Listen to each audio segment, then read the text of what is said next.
Mary ചേച്ചി എന്ന് പറഞ്ഞ ചേച്ചി ഈ ദിവസങ്ങളിൽ സാക്ഷ്യം പറഞ്ഞ് മേരി ചേച്ചി പറഞ്ഞ ഇതാണ്, ഞാൻ വിശ്വാസത്തിലേക്ക് വന്നിട്ട് 7 വർഷമായി, പക്ഷേ എല്ലാവരും എന്നെ ഇട്ടേച്ചും പോയെന്ന്.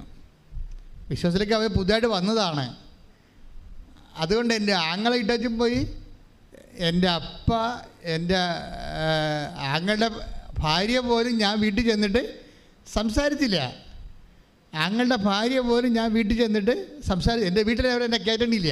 അതൊക്കെ വിശ്വാസം ഒരു ഇസ്രായേലായി മാറുമ്പോൾ, വിശ്വാസം രൂപപ്പെട്ട് വരുമ്പോൾ നമ്മുടെ ഉറ്റവരും ഉടയവരൊക്കെ പതുക്കെ പതുക്കെ നമ്മളെ ഇങ്ങനെ അവോയ്ഡ് ചെയ്ത് കളയും.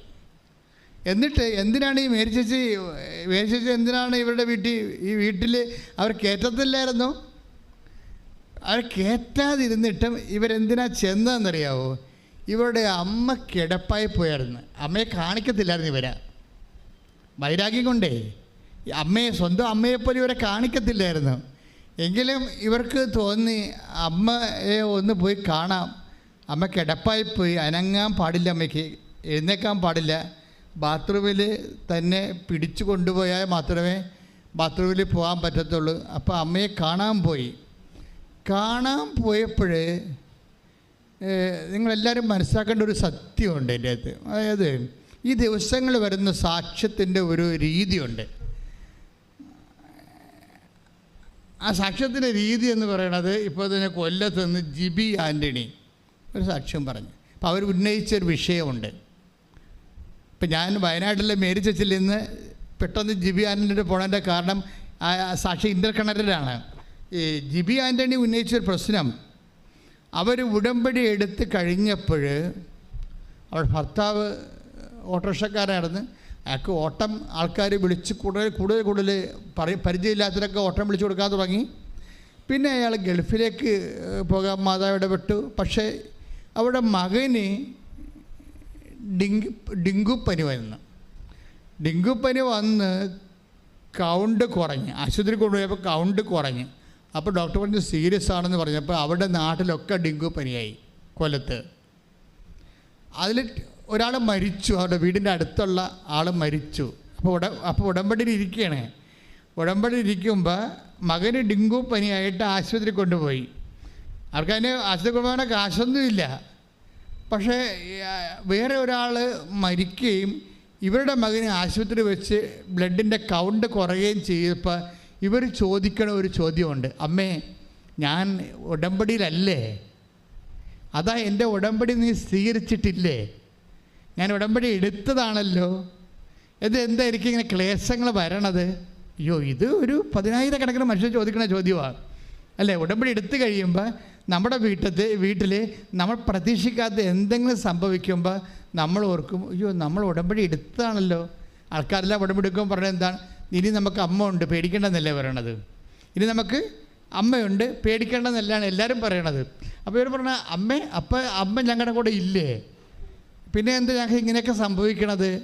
ഇപ്പോൾ എൻ്റെ ഭർത്താവും പോയി, വരുമാനവും ഇല്ല, ഈ കുഞ്ഞിനെ ചികിത്സിക്കാനും പറ്റണില്ല, ഞാനിങ്ങനെ ഒറ്റക്കായി, മുമ്പത്തേക്കാൾ കഷ്ടമായല്ല ഉടമ്പടി എടുത്തിട്ട്. അപ്പോൾ ദൈവം എന്നിലില്ലേ എന്നാണ് ഇവർ ചോദിക്കേണ്ടത്. അമ്മ ഞങ്ങളുടെ കൂടെ ഇല്ലേ എന്നാണ് ചോദിക്കേണ്ടത്. അപ്പം അമ്മ ഞങ്ങളുടെ കൂടെ ഇല്ലേ എന്ന് ചോദിക്കുമ്പോൾ ആ സമയത്ത് ആശുപത്രിയിൽ വേറെ ഒരു ചേടത്തി ഹോസ്പിറ്റലിൽ വന്ന്, അവിടെ ബൈ ചാൻസായിട്ട് വന്നതാണ്, അത് മാതാവൊന്നുമല്ല, ചുമ്മാ ഒരു കോയിൻസിഡൻറ്റ് സംഭവിച്ചതാണ്. അപ്പോഴുടനെ ഈ വന്ന അപരിചിതയായ ചേച്ചി ഇവരോട് ചോദിച്ചു, ആരോടാ? ജോബി ആൻ്റണിയോട് ചോദിച്ചു, നിങ്ങൾ ഉടമ്പടി എടുത്താണല്ലേ എന്ന് ചോദിച്ചു. അപ്പോൾ എടുത്തതാണെന്ന് പറഞ്ഞു. എന്താ കാര്യം? ഇവിടെ കാശ് രൂപം കണ്ടിട്ടാണ് അവർ ചോദിച്ചത്. ഇപ്പോൾ ആൾക്കാർ ഉടമ്പടിക്കാരെല്ലാം തമ്മിൽ തിരിച്ചറിയണത് അവിടെ കാശ് രൂപം ഉള്ളത് കൊണ്ടാണ് തിരിച്ചറിയണത്. അപ്പോൾ അവർ ചിലരൊക്കെ തമ്മിൽ തിരിച്ചറിഞ്ഞാൽ കൂടെ നിന്ന് അവരുടെ വിഷയത്തിന് ഉടമ്പടിക്കാരെല്ലാം കൂടിയിട്ട് ഒരുമിച്ച് പ്രാർത്ഥിക്കും. കാര്യം അവരെല്ലാവരും ഉടമ്പടിയിലാണല്ലോ. അപ്പോൾ നിങ്ങൾ തീഷ്ണമായിട്ട് ഉടമ്പടിയിലായിട്ടുള്ളവരാണെങ്കിൽ, നിങ്ങളിതുപോലെ ഒരു അപരിചിതരാണെങ്കിലും ഒരുമിച്ച് പ്രാർത്ഥിക്കാൻ അവസരം കിട്ടിയാൽ പ്രാർത്ഥിക്കുന്നത് ശരിക്കും അപ്പോഴും നിങ്ങളുടെ വിഷയങ്ങൾക്കെല്ലാം ദൈവികമായ ഇടപെടലുണ്ടാകും. അത് അടയാളം തന്നെയാണ്. അപ്പോഴുടനെ ഈ ജോബി പറഞ്ഞ് ജോബി ആൻ്റണി പറഞ്ഞു, ഞാൻ ഉടമ്പടി എടുത്തതാണ്. അപ്പോൾ ഈ വന്ന അപരിചിത പറഞ്ഞു, എനിക്ക് ഒന്ന് അവിടെ പോയാൽ കൊള്ളാമെന്നുണ്ട്, പക്ഷെ പറ്റണില്ല എന്ന് പറഞ്ഞ്. എന്നിട്ട് പറഞ്ഞ് എൻ്റെ കയ്യേ, അപ്പോൾ ഞാൻ അവർ എന്തിനാണ് പോണത്, അത് എൻ്റെ കയ്യേ പൊങ്ങണില്ല, കുറേ മാസങ്ങളായിട്ട് ഇത് പൊക്കിയിട്ടൊരു ജോലി നടക്കണില്ല, കൈ തളർന്നു പോയി. അപ്പോൾ ഉടനെ ഈ ജോബി ആൻ്റണി എന്ത് ചെയ്തറിയോ, ഉടനെ പറയും, നിങ്ങൾ സമയം കിട്ടുമ്പോൾ പോവുക, ഇപ്പം മാതാവ് നിങ്ങളെ സഹായിക്കുമെന്ന് പറഞ്ഞു. എന്നിട്ട് ഇവിടെ കയ്യിരുന്ന ഉടമ്പടി തൈലം ആശുപത്രി വെച്ചിട്ട് ഈ തളർന്നു പോയ കയ്യിൽ അവർ പെരട്ടി വിശ്വാസ പ്രമാണം ചൊല്ലിക്കൊടുത്ത്. വിശ്വാസ പ്രമാണം ചൊല്ലി പെരട്ടി കഴിഞ്ഞപ്പോൾ തന്നെ ഈ കൈ പടേന്ന് പൊങ്ങി ഇങ്ങനെയുണ്ട്. അപ്പോഴെന്ത് സംഭവിച്ചു കഴിഞ്ഞാൽ ഇവിടെ ചോദിച്ചൊരു ചോദ്യമില്ലേ, ആര് ഡെങ്കുവായിട്ട് മകനെ കൊണ്ടുവന്ന് ആശുപത്രി ഇട്ടച്ച് മാതാവിനോട് ചോദിച്ചില്ലേ, മാതാവ് ഞങ്ങൾ ഉടമ്പടിയിലല്ലേ, അതാണ് എൻ്റെ ഉടമ്പടി നീ സ്വീകരിച്ചില്ലേ, അപ്പം നീ ഞങ്ങളെ വിട്ടു പോയോ എന്ന് ചോദിച്ചതിന് മറുപടിയാണ് ഇവരെ കൊണ്ടുവന്നിരിക്കുന്നത്. അപ്പം നിങ്ങൾ ചങ്ക് പറഞ്ഞ് മാതാവിനോട് ചോദിച്ചാൽ അപ്പോൾ ആൻസർ ചെയ്യും. അപ്പോൾ ആൻസർ ചെയ്യണമല്ല ഈ സാക്ഷ്യത്തിൻ്റെ ഒരു ഹൈലൈറ്റ് എന്ന് പറയുന്നത്, അതല്ല. എല്ലാവരും ഇതുപോലെ നിങ്ങൾ പത്രം കൊടുക്കുന്നുണ്ട്. എന്തിനാണ് പത്രം കൊടുക്കുന്നത്? ക്രിസ്തുവിനെ ലോകം അറിയാൻ വേണ്ടിയാണല്ലേ. പക്ഷെ നിങ്ങളുടെ കയ്യിൽ കുറേ ആയുധങ്ങളുണ്ട്. ഉപ്പുണ്ട്, അതുപോലെ തന്നെ ചിലർ അതുപോലെ തന്നെ ഉടമ്പടി തൈലമുണ്ട്. ഇപ്പോൾ ഈ വയനാട്ടിലത്തെ മേരി ചേച്ചി എന്താ ചെയ്യുന്നറിയാമോ? മേരി ചേച്ചിയുടെ സാക്ഷ്യം എന്ന് പറയുന്നത് രസമാണ്. അതായത് എനിക്ക് തോന്നുന്നത് ഈ ആൾക്കാർ ഇപ്പോഴും ചെയ്തുകൊണ്ടിരിക്കുന്നത് അവർ തന്നെ വിശ്വാസത്തിൽ എംപവറായിട്ട് മറ്റുള്ളവരെ വിശ്വാസത്തിലേക്ക് കൊണ്ടുവരികയും നിങ്ങളുടെ വാല്യൂ കൂടാൻ, ദൈവദൃശ്യത്തിൽ നിങ്ങളുടെ വാല്യൂ കൂടാനുള്ള ഏറ്റവും വലിയ മാർഗം അതാണ്. കാര്യം മറ്റുള്ളവരെ വിശ്വാസത്തിലേക്ക്, അവരെ മതം മാറ്റുകയല്ല, ക്രിസ്തുവിൽ അവർക്ക് ആശ്വാസവും ആത്മശക്തിയും ലഭിച്ച് അവർ നിലനിൽപ്പ് കിട്ടണം, അവർക്ക് നിലനിൽപ്പ് കിട്ടണം. അപ്പോൾ അതുകൊണ്ട് തന്നെ നിങ്ങൾക്കത് മനുഷ്യന്മാർക്ക് അത് ചെയ്തു കൊടുക്കാം. അതൊരു ഉപവിപ്രവർത്തനങ്ങളാണ്. ആ ഉപവിപ്രവർത്തനത്തിൻ്റെ ബേസിലാണ് നിങ്ങൾ രോഗി പരിചരണം പോലെ നിങ്ങൾക്ക് കിട്ടിയിരിക്കുന്ന ദൈവത്തിൻ്റെ കൃപ പങ്കുവെച്ച് കൊടുക്കേണ്ടത്. പ്രാർത്ഥിക്കുക, കർത്താവേ, എനിക്ക് കിട്ടിയിരിക്കുന്ന ദൈവകൃപ പങ്കുവെച്ച് കൊടുത്ത് മറ്റുള്ളവരെയും ബലപ്പെടുത്തുവാൻ. മറ്റുള്ളവരെ ബലപ്പെടുത്തുക എന്നുള്ളത് നമ്മുടെ ഒരു ദൈവികമായ ലക്ഷ്യമാണ്. ഇപ്പം ലുക്കാൻ്റെ സുവിശേഷമില്ലേ, വിശുദ്ധ ലൂക്കാ സുവിശേഷം 22:32 എടുത്ത് ശ്രദ്ധിക്കട്ടെ.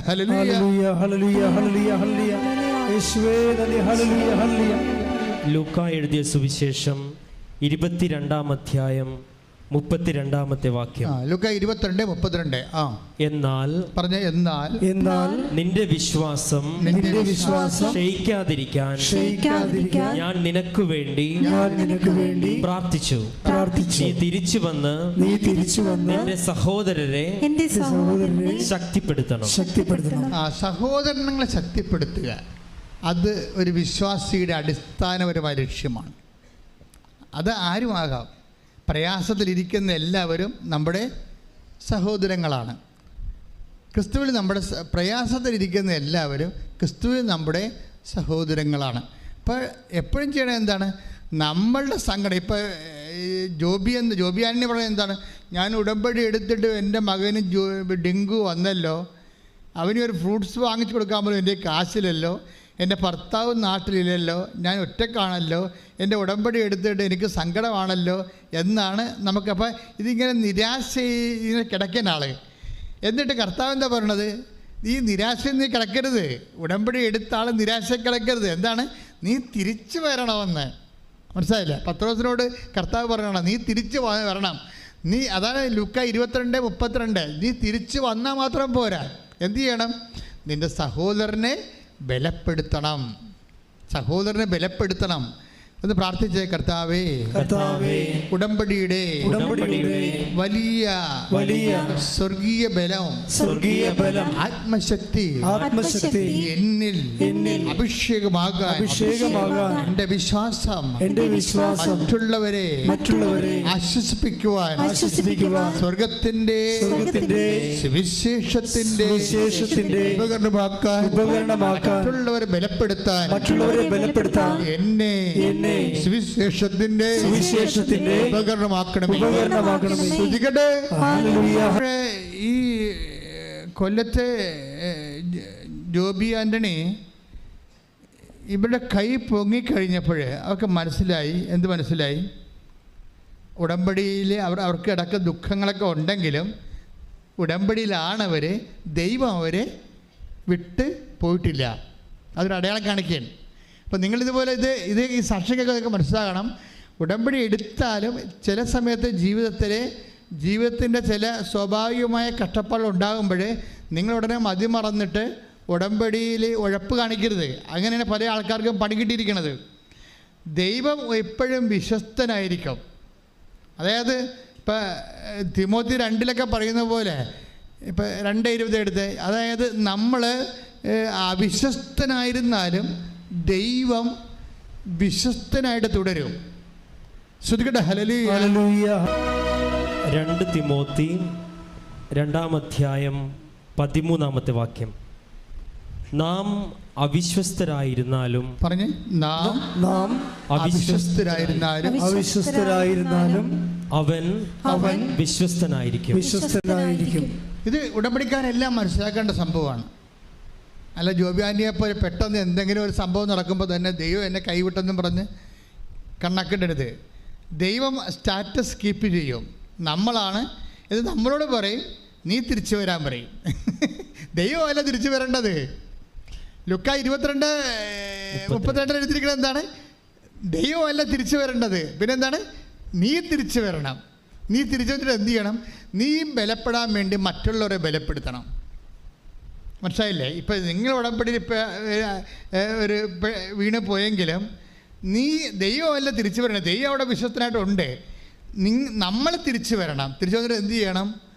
മറ്റുള്ളവരെ തിരിച്ചു വരിക എന്ന് വെച്ചിട്ട് തിരിച്ചു വന്നിട്ട് നമ്മൾ പ്രാർത്ഥിച്ചുകൊണ്ട് ഇരുട്ടുമുറിയിരിക്കുകയല്ല. നമ്മളെ ബലപ്പെടാൻ വേണ്ടി മറ്റുള്ളവരെ ബലപ്പെടുത്തണം. അത് ഭയങ്കരമായ ഒരു ഫോർമുലയാണ്. നിങ്ങളിൽ പലയാളുടെ ആൾക്കാരുടെ കാര്യങ്ങൾ നടക്കാത്തത് മറ്റുള്ളവരുടെ കാര്യത്തിൽ നിങ്ങൾക്ക് 0 ഇൻട്രസ്റ്റ് ആണ്. അതാണ് പ്രശ്നം. നിങ്ങൾക്ക് താല്പര്യമില്ല. മറ്റുള്ളവർ വിശ്വാസം സ്വീകരിക്കേണ്ട കാര്യം നിങ്ങൾക്ക് താല്പര്യമില്ല.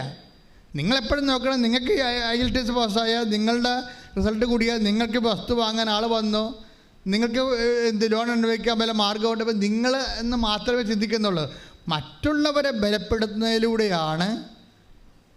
ഇനി പച്ചക്ക് പറയാം, ഉടമ്പടി നമ്മൾ എടുക്കുന്നത് നമ്മൾക്ക് വേണ്ടിയും മറ്റുള്ളവർക്ക് വേണ്ടിയും കൂടിയാണ്. അതാണ് എൻ്റെ വിഷയം. നമ്മൾ ഉടമ്പടി എടുക്കുന്നത് എന്തിനാണ്? നമുക്ക് വേണ്ടി മാത്രമല്ല, മറ്റുള്ളവരെ ബലപ്പെടുത്താൻ പ്രാർത്ഥിക്കുക. കർത്താവേ, എൻ്റെ ഉടമ്പടിയിലൂടെ ഞാൻ മറ്റുള്ളവരെയും ബലപ്പെടുത്താൻ എനിക്ക് പ്രത്യേക ആത്മശക്തി നൽകണമേ. എനിക്ക് പ്രത്യേക ആത്മശക്തി നൽകണമേ. അത് ആത്മശക്തി വേണമല്ല. കാര്യം വെച്ച് കഴിഞ്ഞാൽ ആത്മശക്തി ഇല്ലെങ്കിൽ ഇപ്പം തന്നെ വയനാട്ടിലെ മേരിച്ചേച്ചി എന്താ വീട്ടിൽ നിന്ന് ഇറക്കി വിട്ടവരെ അമ്മ ക്ഷീണമായിട്ട് പോലും ആങ്ങളെ കാണിക്കത്തില്ലെന്ന് പറഞ്ഞിരിക്കുകയാണ്. അങ്ങനെയുള്ള സമയത്ത് ആങ്ങളവിടെ ഇല്ലാത്ത തക്കം നോക്കിയാണ് ഇവർ വീട്ടിൽ പ്രവേശിക്കണത്. സ്വന്തം അമ്മേനെ കാണാനാണ് ചെയ്യണത്. അവിടെ ചെന്നപ്പോൾ നാത്തൂൻ പറഞ്ഞ് അമ്മ എഴുന്നേക്കത്തില്ല. അമ്മ എഴുന്നേറ്റിട്ട് മാസങ്ങളായി ബാത്റൂമിൽ പോകാൻ സമയത്ത് പിടിച്ചോണ്ട് പോകണമെന്ന്. അപ്പോൾ നാത്തൂൻ ഇവർക്കൊരു കാപ്പി എടുക്കട്ടെന്ന് പറഞ്ഞുകൊണ്ട് അടുക്കളയിൽ പോയ സമയത്ത് രഹസ്യത്തിൽ ഇവർ ഉടമ്പടി തേയില എടുത്തിട്ട് അമ്മയുടെ നെറ്റി കുറിച്ചിടും. വിശ്വപ്രമാണം ചൊല്ലി ഇവർ നോക്കി നിൽക്കുമ്പോൾ കുറേ സമയത്ത് കഴിയുമ്പോൾ അമ്മ തന്നെ എഴുന്നേറ്റ് എന്നെ കാണാം. എനിക്ക് തോന്നുന്നത് ഇപ്പോൾ 2024 ആയപ്പോൾ ഉടമ്പടിയിലൂടെ ദൈവം വേറെ ഒരു ഫേസിലേക്ക് ഇതിനെ കൊണ്ടുപോവുകയാണ് ശരിക്കും. കാര്യം നിങ്ങൾ വഴി നിങ്ങളുടെ സഹോദരങ്ങളെ ബലപ്പെടുത്തുന്നതിലൂടെ ദൈവത്തിൻ്റെ തിരുസന്നിധിയിൽ മൂല്യവത്തായ ഒരു വ്യക്തിയായിട്ട് ദൈവം നിങ്ങളെ ഉയർത്തിയിരിക്കുന്നു. കൈ ഇടിച്ച് കർത്താവ് വരുന്ന ഇനി നമ്മുടെ ജോബി ആൻ്റണിയുടെ ജീവിതത്തിൽ വരുന്ന സെക്കൻഡ് ഫേസ് എന്ന് വെച്ച് കഴിഞ്ഞാൽ, പെട്ടെന്ന് ഈ ചേട്ടത്തിൻ്റെ കൈ പൊങ്ങിയല്ലോ, അതിനുശേഷം പിന്നെ സംഭവിക്കുന്നത് പെട്ടെന്ന് ഇവർ ആശുപത്രിയിൽ പ്രവേശിപ്പിച്ച ഇവരുടെ മകൻ്റെ ബ്ലഡ് കൗണ്ട് നോർമലാവും. അപ്പോൾ തന്നെ അവൻ അവിടെ നിന്ന് അവനെ ആശുപത്രിയിൽ നിന്ന് ഡിസ്മിസ് ചെയ്യും. വെച്ചാൽ പെട്ടെന്നായി സംഭവം. ദാറ്റ് മീൻസ് അപ്പോൾ എന്തിനു വേണ്ടിയാണ് ഈ ഡെങ്കു വന്ന് ഈ മകനെ കൊണ്ടുപോയെന്ന് ചോദിച്ചു കഴിഞ്ഞാൽ, ഒന്ന്, നിന്നിൽ നിക്ഷേപിച്ചിരിക്കുന്ന ശക്തി ഉടമ്പടിയിലൂടെ ഞാൻ തിരിച്ചെടുത്തിട്ടില്ല. It is there. നീ തെറ്റിദ്ധരിച്ചിരിക്കുന്നതാണ്, നിനക്കിപ്പോഴും നീ ഉടമ്പടിയിലാണ് എന്ന് പറയാൻ വേണ്ടിയാണ് ഈ ഡെമോൺസ്ട്രേഷൻ വരണത്. ഇതൊരു ഡെമോൺസ്ട്രേഷനാണ്, കവനൻ്റ് ഡെമോൺസ്ട്രേഷൻ. എന്നിട്ട് അതിനുശേഷം ഇവർ വീട്ടിൽ പോകും. വീട്ടിൽ പോയപ്പോൾ വേറെ കാലാവസ്ഥ വന്ന് മകനെയും കൊണ്ട് വീട്ടിൽ പോയി. മകനെയും കൊണ്ട് വീട്ടിൽ പോയി പിറ്റേ ദിവസം ഇവർക്ക് ഡെങ്കുവായി സംഭവം. അതായത് ഒരു സ്റ്റോറി പോണ പോക്കുണ്ടല്ലേ. അപ്പോൾ ഇവർക്ക് നമുക്കറിയാലോ, നമ്മുടെ ബോഡിയെ തൊട്ട് കഴിഞ്ഞാൽ നമുക്ക് എല്ലാവരുടെ കാര്യവും നമ്മൾ അന്വേഷിക്കുകയും തിരക്കുകയും പറയുകയും ഒക്കെ ചെയ്യും. പക്ഷേ നമ്മുടെ ബോഡിയെ എന്തെങ്കിലും തൊട്ട് കഴിഞ്ഞാൽ പിന്നെ നമ്മൾ ആരുടെ കാര്യവും അന്വേഷിക്കത്തില്ല. ഒരു കൊതുക് പറഞ്ഞാൽ പോലും നമ്മൾ അതിനെ തന്തക്ക് വിളിക്കും. അല്ല, ആൾക്കാർക്ക് പനി കയറി കഴിഞ്ഞാലേ ആൾക്കാരുടെയൊക്കെ സ്വഭാവമല്ല, അടുക്കത്തില്ല. പക്ഷേ എപ്പോഴും നിങ്ങൾ മനസ്സിലാക്കേണ്ടത്, ഏറ്റവും നിങ്ങൾ ഡെലീരിയം കണ്ടീഷനിൽ ഇരിക്കുമ്പോഴാണ് ഏറ്റവും നിങ്ങൾ എംപവർ ആയിരിക്കുന്നത്. അത് എപ്പോഴും നമ്മൾ ശ്രദ്ധിക്കണം. ഏറ്റവും ഡെലീരിയം, അതായത് ഇപ്പോൾ പണ്ട് എനിക്കൊരു അനുഭവം ഉണ്ടായി. ഇപ്പം ഞാനിങ്ങനെ ഒരു പള്ളിയിൽ അസ്തേന്തിയായിട്ടിരിക്കുകയാണ്, അസ്റ്റൻ്റ്. അപ്പം അവിടെ അച്ഛനില്ല, അവിടെ അച്ഛൻ ധ്യാനിക്കാനാവറ്റ പോയിരിക്കുക. അപ്പം ഞാനുണ്ട്, ഇടിമിട്ടി മഴ പെയ്യേ. എനിക്കാണെങ്കിൽ തൊണ്ട വരണ്ടല്ല, ഇങ്ങനെ തൊണ്ട കാർച്ച, തോട്ട്സോറ്, പിന്നെ നെഞ്ച് പറയണ ചുമ, രാത്രി ആകുമ്പോൾ ഉണ്ടാകുന്ന രാപ്പനി, എല്ലാം കൊണ്ട് ഞാൻ ഇരുന്ന് ഛർദ്ദിക്കുകയാണ്. അപ്പോൾ കറണ്ടും പോയി. അപ്പോൾ എല്ലാ വയ്യാവേലികളും ഒരുമിച്ച് വരികയാണ്, കറണ്ടും പോയി. ഞാൻ പുറത്തിരുന്ന് ഛർദ്ദിക്കുന്ന സമയത്താണ് കറണ്ട് പോയത്. ഇനി കണ്ണും കാണാൻ പോലെ അകത്തോട്ട് കയറാൻ, മൊത്തം ബ്ലാക്ക് ഔട്ടാക്കി. ഇടുക്കൂട് കാറ്റാണ്. അപ്പോഴുണ്ട് ഒരു മനുഷ്യൻ വന്ന് രാത്രി വന്ന് മേഴയുടെ വാതിലെ കൊട്ടി. അപ്പം ഞാനിങ്ങനെ ലുങ്കിയൊക്കെ കൊടുത്ത് ബെനിനൊക്കെ ഇട്ടിരുന്ന് ഛർദ്ദിക്കുന്ന രംഗമാണ്. എൻ്റെ യഥാർത്ഥ ഒരു രൂപം കണ്ട ആ മനുഷ്യൻ പെടച്ചതിൽ വീണിച്ചാകും. അപ്പം ഞാൻ മിണ്ടായിരുന്നു. പക്ഷേ ഇയാൾ സമ്മതിക്കണില്ല, ഇയാൾ കൊട്ടിക്കൊണ്ടിരിക്കുകയാണ്. അപ്പോൾ ഞാൻ പറഞ്ഞു, ചേട്ടാ അവിടെ നിൽക്ക്, ഞാൻ ഛർദ്ദിച്ചിരിക്കുകയാണ്, ഇങ്ങോട്ട് ഇപ്പോൾ വരരുത്. അപ്പോൾ പുള്ളി അത് മൈൻഡ് ചെയ്യില്ല. പുള്ളി വന്നു, പക്ഷേ ഇരുട്ടത്ത് തപ്പി പിടിച്ച് പുള്ളി അവിടെ വരുന്ന ആളാണ്. കുറച്ച് കഴിഞ്ഞപ്പോൾ ഞാൻ നിരച്ച് പോയി ബാത്റൂമിൽ പോയി ടബൊക്കെ കയ്യിലൊക്കെ പോയി കഴുകി ലുങ്കിയൊക്കെ മാറി ഉടുപ്പൊക്കെ ഇട്ട് അങ്ങനെ ഇരിക്കുന്ന സമയത്ത് കറണ്ട് വന്നു. ഒരു മെഴുകുതിരിയൊക്കെ കത്തിച്ച് കണ്ട സമയത്ത് പുള്ളി വന്നു. ഞാൻ എന്നെ ഇത്രയും തിരക്കെന്താണെന്ന് ചോദിച്ചു. ഇപ്പം ഞാനോർത്ത് വല്ല ഈ ആൾക്കാർ ലാസ്റ്റ് സക്രമെൻ്റ് വരത്തില്ല, അപ്പൻ അമ്മയൊക്കെ മരിക്കാൻ പോകണമെങ്കിൽ ഇതുപോലെ വന്ന് തിരക്ക് കൂട്ടും ആൾക്കാർ. കാര്യം സമയമില്ലല്ല, മരിക്കണ കൊണ്ടുപോയി മുമ്പ് കുർബാന കൊടുക്കണ്ടേ. അപ്പം അങ്ങനെ വല്ല കേസുമായതുകൊണ്ട് ഞാൻ വളരെ സംയമനത്തോടെ ഇരിക്കുകയാണ് ഈ മനുഷ്യനോട് സംസാരിക്കണം. അപ്പോൾ പറഞ്ഞു, എൻ്റെ അച്ഛ, എന്നുവെച്ചാൽ ഞങ്ങൾ 40 പേര് വള്ളത്തിൽ പോയിട്ട് ഇപ്പോൾ 2 ആഴ്ചയായിട്ട് ഒരു കരിനന്ദം പോയി, നന്ദനം എന്ന് പറയാൻ മനസ്സിലാവില്ല നിങ്ങൾക്ക്, മീന്, അത് കരിനന്ദം വെച്ചാൽ കടപ്പുറത്ത് ഒന്നുമില്ലെങ്കിൽ ചെറിയ നന്ദം കിട്ടണ കാലം ഉണ്ടായിരുന്നു, അതും കിട്ടണില്ലെന്ന് പറയും. അപ്പോൾ എല്ലാവരും പട്ടിണിയാണെന്ന് പറയും. അപ്പോഴേ ഒന്നെങ്കിൽ ഞാൻ അവിടെ പോയി വെഞ്ചരിച്ച് കൊടുക്കണം രാത്രി. അവിടെയൊക്കെ ഇരിക്കുമ്പോൾ അങ്ങനെയാണ് എൻ്റെ രീതികൾ. മിക്കവാറും അച്ഛന്മാർ പോകും. അപ്പോൾ ഞാൻ പറഞ്ഞു, ചേട്ടാ എൻ്റെ വശകേടാണ്, ഞാൻ ആരെങ്കിലും നാളെ രാവിലെ കുർബാനയ്ക്ക് ഒരു അച്ഛനെ കിട്ടിയിട്ടേ, നാളെ രാവിലെ കുർബാനയില്ലേ, രാത്രി അവിടെ നിന്ന് പോകണമെന്ന് എനിക്ക് ആഗ്രഹമുണ്ട്, അല്ലെങ്കിൽ ഞാൻ കിടന്ന കിടപ്പ് ശരിയാകത്തില്ല. അപ്പോൾ ഏതെങ്കിലും ഹോസ്പിറ്റലിൽ പോയി അഡ്മിറ്റ് ചെയ്യണമെന്നുണ്ട്. പക്ഷേ അച്ഛനെ വിളിച്ചിട്ട് പണ്ടത്തെ ഈ കറക്കണ ഫോണല്ലേ, കാറ്റുമാണ്, അപ്പോൾ എടുക്കുമ്പോൾ അച്ഛന്മാരെ കിട്ടത്തില്ല. അപ്പോൾ അങ്ങനെ ഒരു അവസ്ഥയിൽ ഞാനിങ്ങനെ ഈ തളർന്ന് ഇതിമേ കുത്തി കറക്കിക്കൊണ്ടിരിക്കുകയാണ്. ഞാൻ ചേട്ടാ ഒരു അച്ഛനെ കിട്ടിയിട്ട് വേണം എനിക്ക് രാത്രി ഇവിടുന്ന് ആശുപത്രിയിൽ പോകാൻ, അതാണ് അവസ്ഥ. അപ്പോൾ അച്ഛൻ എന്നോട് പറഞ്ഞു, അച്ഛ എന്തെങ്കിലും ഒന്ന് വെഞ്ചരിച്ച് തരാൻ പറഞ്ഞു. ഉടനെ ഞാനത് കാശ് അവിടെ മെസ്സേജ് നിന്ന് എടുത്തിട്ട് ഒരു കാശിലും എടുത്തിട്ട് വിശ്വപ്രമാണം ചൊല്ലി ഈ മത്സ്യബന്ധ നിയോഗ പ്രാർത്ഥന, പ്രത്യേക പ്രാർത്ഥനയുണ്ട്, ആ ചെല്ലിട്ട് ചേട്ടന് കൊടുത്ത് ബ്ലെസ് ചെയ്ത് വിട്ട്. എന്നിട്ട് എനിക്ക് പിന്നെ ആ ചേട്ടൻ പോയി കഴിഞ്ഞപ്പോൾ തന്നെ എനിക്ക് അച്ഛനെ കിട്ടി. ലോണിൽ മറുപ കണ്ടുന്നൊരു അച്ഛനെ കൊച്ചിയിൽ നിന്ന് കിട്ടി. ഞാൻ അച്ഛനെ ഏൽപ്പിച്ച് വെച്ചാൽ എപ്പോൾ ഞാൻ വരുമെന്നറിയത്തില്ല, എത്ര ദിവസം കിടക്കേണ്ടി വരുമെന്ന് അറിയത്തില്ല. അച്ഛൻ വന്ന് കുർബാന ചൊല്ലി കൊടുക്കണമെന്ന് പറഞ്ഞ് അച്ഛനെ ഏറ്റ് ഞാൻ രാത്രി ഓട്ടോറിക്ഷ എടുത്ത് പോവുകയും ചെയ്തു. ഞാൻ പിന്നെ വന്നെ 2 ആഴ്ച കഴിഞ്ഞിട്ടാണ് കിടന്നു പോയി. 2 ആഴ്ച കഴിഞ്ഞിട്ടാണ് ഞാൻ വരണത്. 2 ആഴ്ച കഴിഞ്ഞിട്ട് വരുമ്പോൾ പിറ്റേ ദിവസം ഈ ചേട്ടൻ വന്നു. അപ്പോൾ ഞാനൊരു കർത്താവേ പഴയ ദുരിതം പറയാൻ വേണ്ടി വരികയാണ്. അപ്പോൾ പുള്ളി ഭയങ്കര ഹാപ്പിയാണ്. ഞാൻ പറഞ്ഞ് അപ്പോൾ ഞാൻ പറഞ്ഞ ചേട്ടാ സന്തോഷമാണ്. ആ സന്തോഷം അന്ന് തന്നെ രക്ഷപ്പെട്ടെന്ന് പറഞ്ഞു. കാര്യം ഈ കാശുരൂപം കൊണ്ട് കെട്ടുകയും പുള്ളി കൊണ്ടുപോയി പിറ്റേ ദിവസം പോയി വങ്കടയെന്നും പറഞ്ഞൊരു വലിയ മത്സ്യമുണ്ട്, അതിൻ്റെ ഒരു കൂട്ടത്തിന് കടലിൽ അടിച്ചത് മൊത്തം അന്നത്തെ 40,000 രൂപ കിട്ടി. 93 ഈ കാലഘട്ടം. ഇപ്പോൾ എത്രയായി? 2000 ഇപ്പം 30 കൊല്ലം ആയില്ലേ. 30 കൊല്ലം മുമ്പ് 40,000 രൂപ കിട്ടിയാൽ അത് വലിയ ഒരു കിട്ടലാണ്. അതിനുശേഷം അവർക്ക് പിന്നെ അരി മുട്ടിയിട്ടില്ല. അപ്പം ഞാൻ മനസ്സിലാക്കിയ സത്യം എന്താണെന്ന് വെച്ച് കഴിഞ്ഞാൽ, ഞാൻ വയ്യാണ്ടിരുന്ന് 0 ആയിട്ട് തകർന്നിരുന്ന സമയത്താണ് ഈ സംഭവം ചെയ്തിരിക്കുന്നത്. അന്ന് മുതൽ ഞാനൊരു കാര്യം പഠിച്ചു. എന്താ വെച്ചാൽ ഇതിനിടയ്ക്ക് എനിക്ക് പണ്ട് വലിവ് വരുമായിരുന്നു. ഇപ്പോഴാണ് ഞാൻ വലിവൊന്നും വരാത്തത്. വലിവ് ഇങ്ങനെ വന്നത് അത് കുഞ്ഞുനാളും വരെ ഉള്ളതാണ്. വലിവ് ഇങ്ങനെ വരും. വലിവ് വന്നാൽ പിന്നെ അത് പോകത്തില്ല. അപ്പോൾ വലിവ് വന്ന് ആശുപത്രി കട്ടിലേൽ മേടെ കിടക്കിയിരിക്കും. പക്ഷെ കിടന്നാലും ഈ ആൾക്കാർ ഒളിച്ചും പാത്തുമൊക്കെ ഒരു വാതിൽ തുറന്ന് അപ്പം തന്നെ ചാടി അകത്ത് കയറിയിട്ട് അച്ഛ ഭാര്യനെ ആശുപത്രി കൊണ്ടുപോകണമെന്നൊക്കെ പറയും, ഭാര്യയെ പിടിച്ച് പ്രാർത്ഥിക്കാനൊക്കെ പറയും. പക്ഷേ എനിക്ക് വലിവാണെന്നൊക്കെ പറഞ്ഞാൽ അവർ അംഗീകരിക്കത്തില്ല. കാര്യം അവരെ സംബന്ധിച്ചിടത്തോളം അത് വേറെ ഒരു വിശ്വാസമാണത്. അപ്പം ഞാനത് പ്രാർത്ഥിച്ച് കൊടുക്കും. കിടന്നാലും കിടന്നുകൊണ്ട് പ്രാർത്ഥിച്ച് കൊടുക്കും.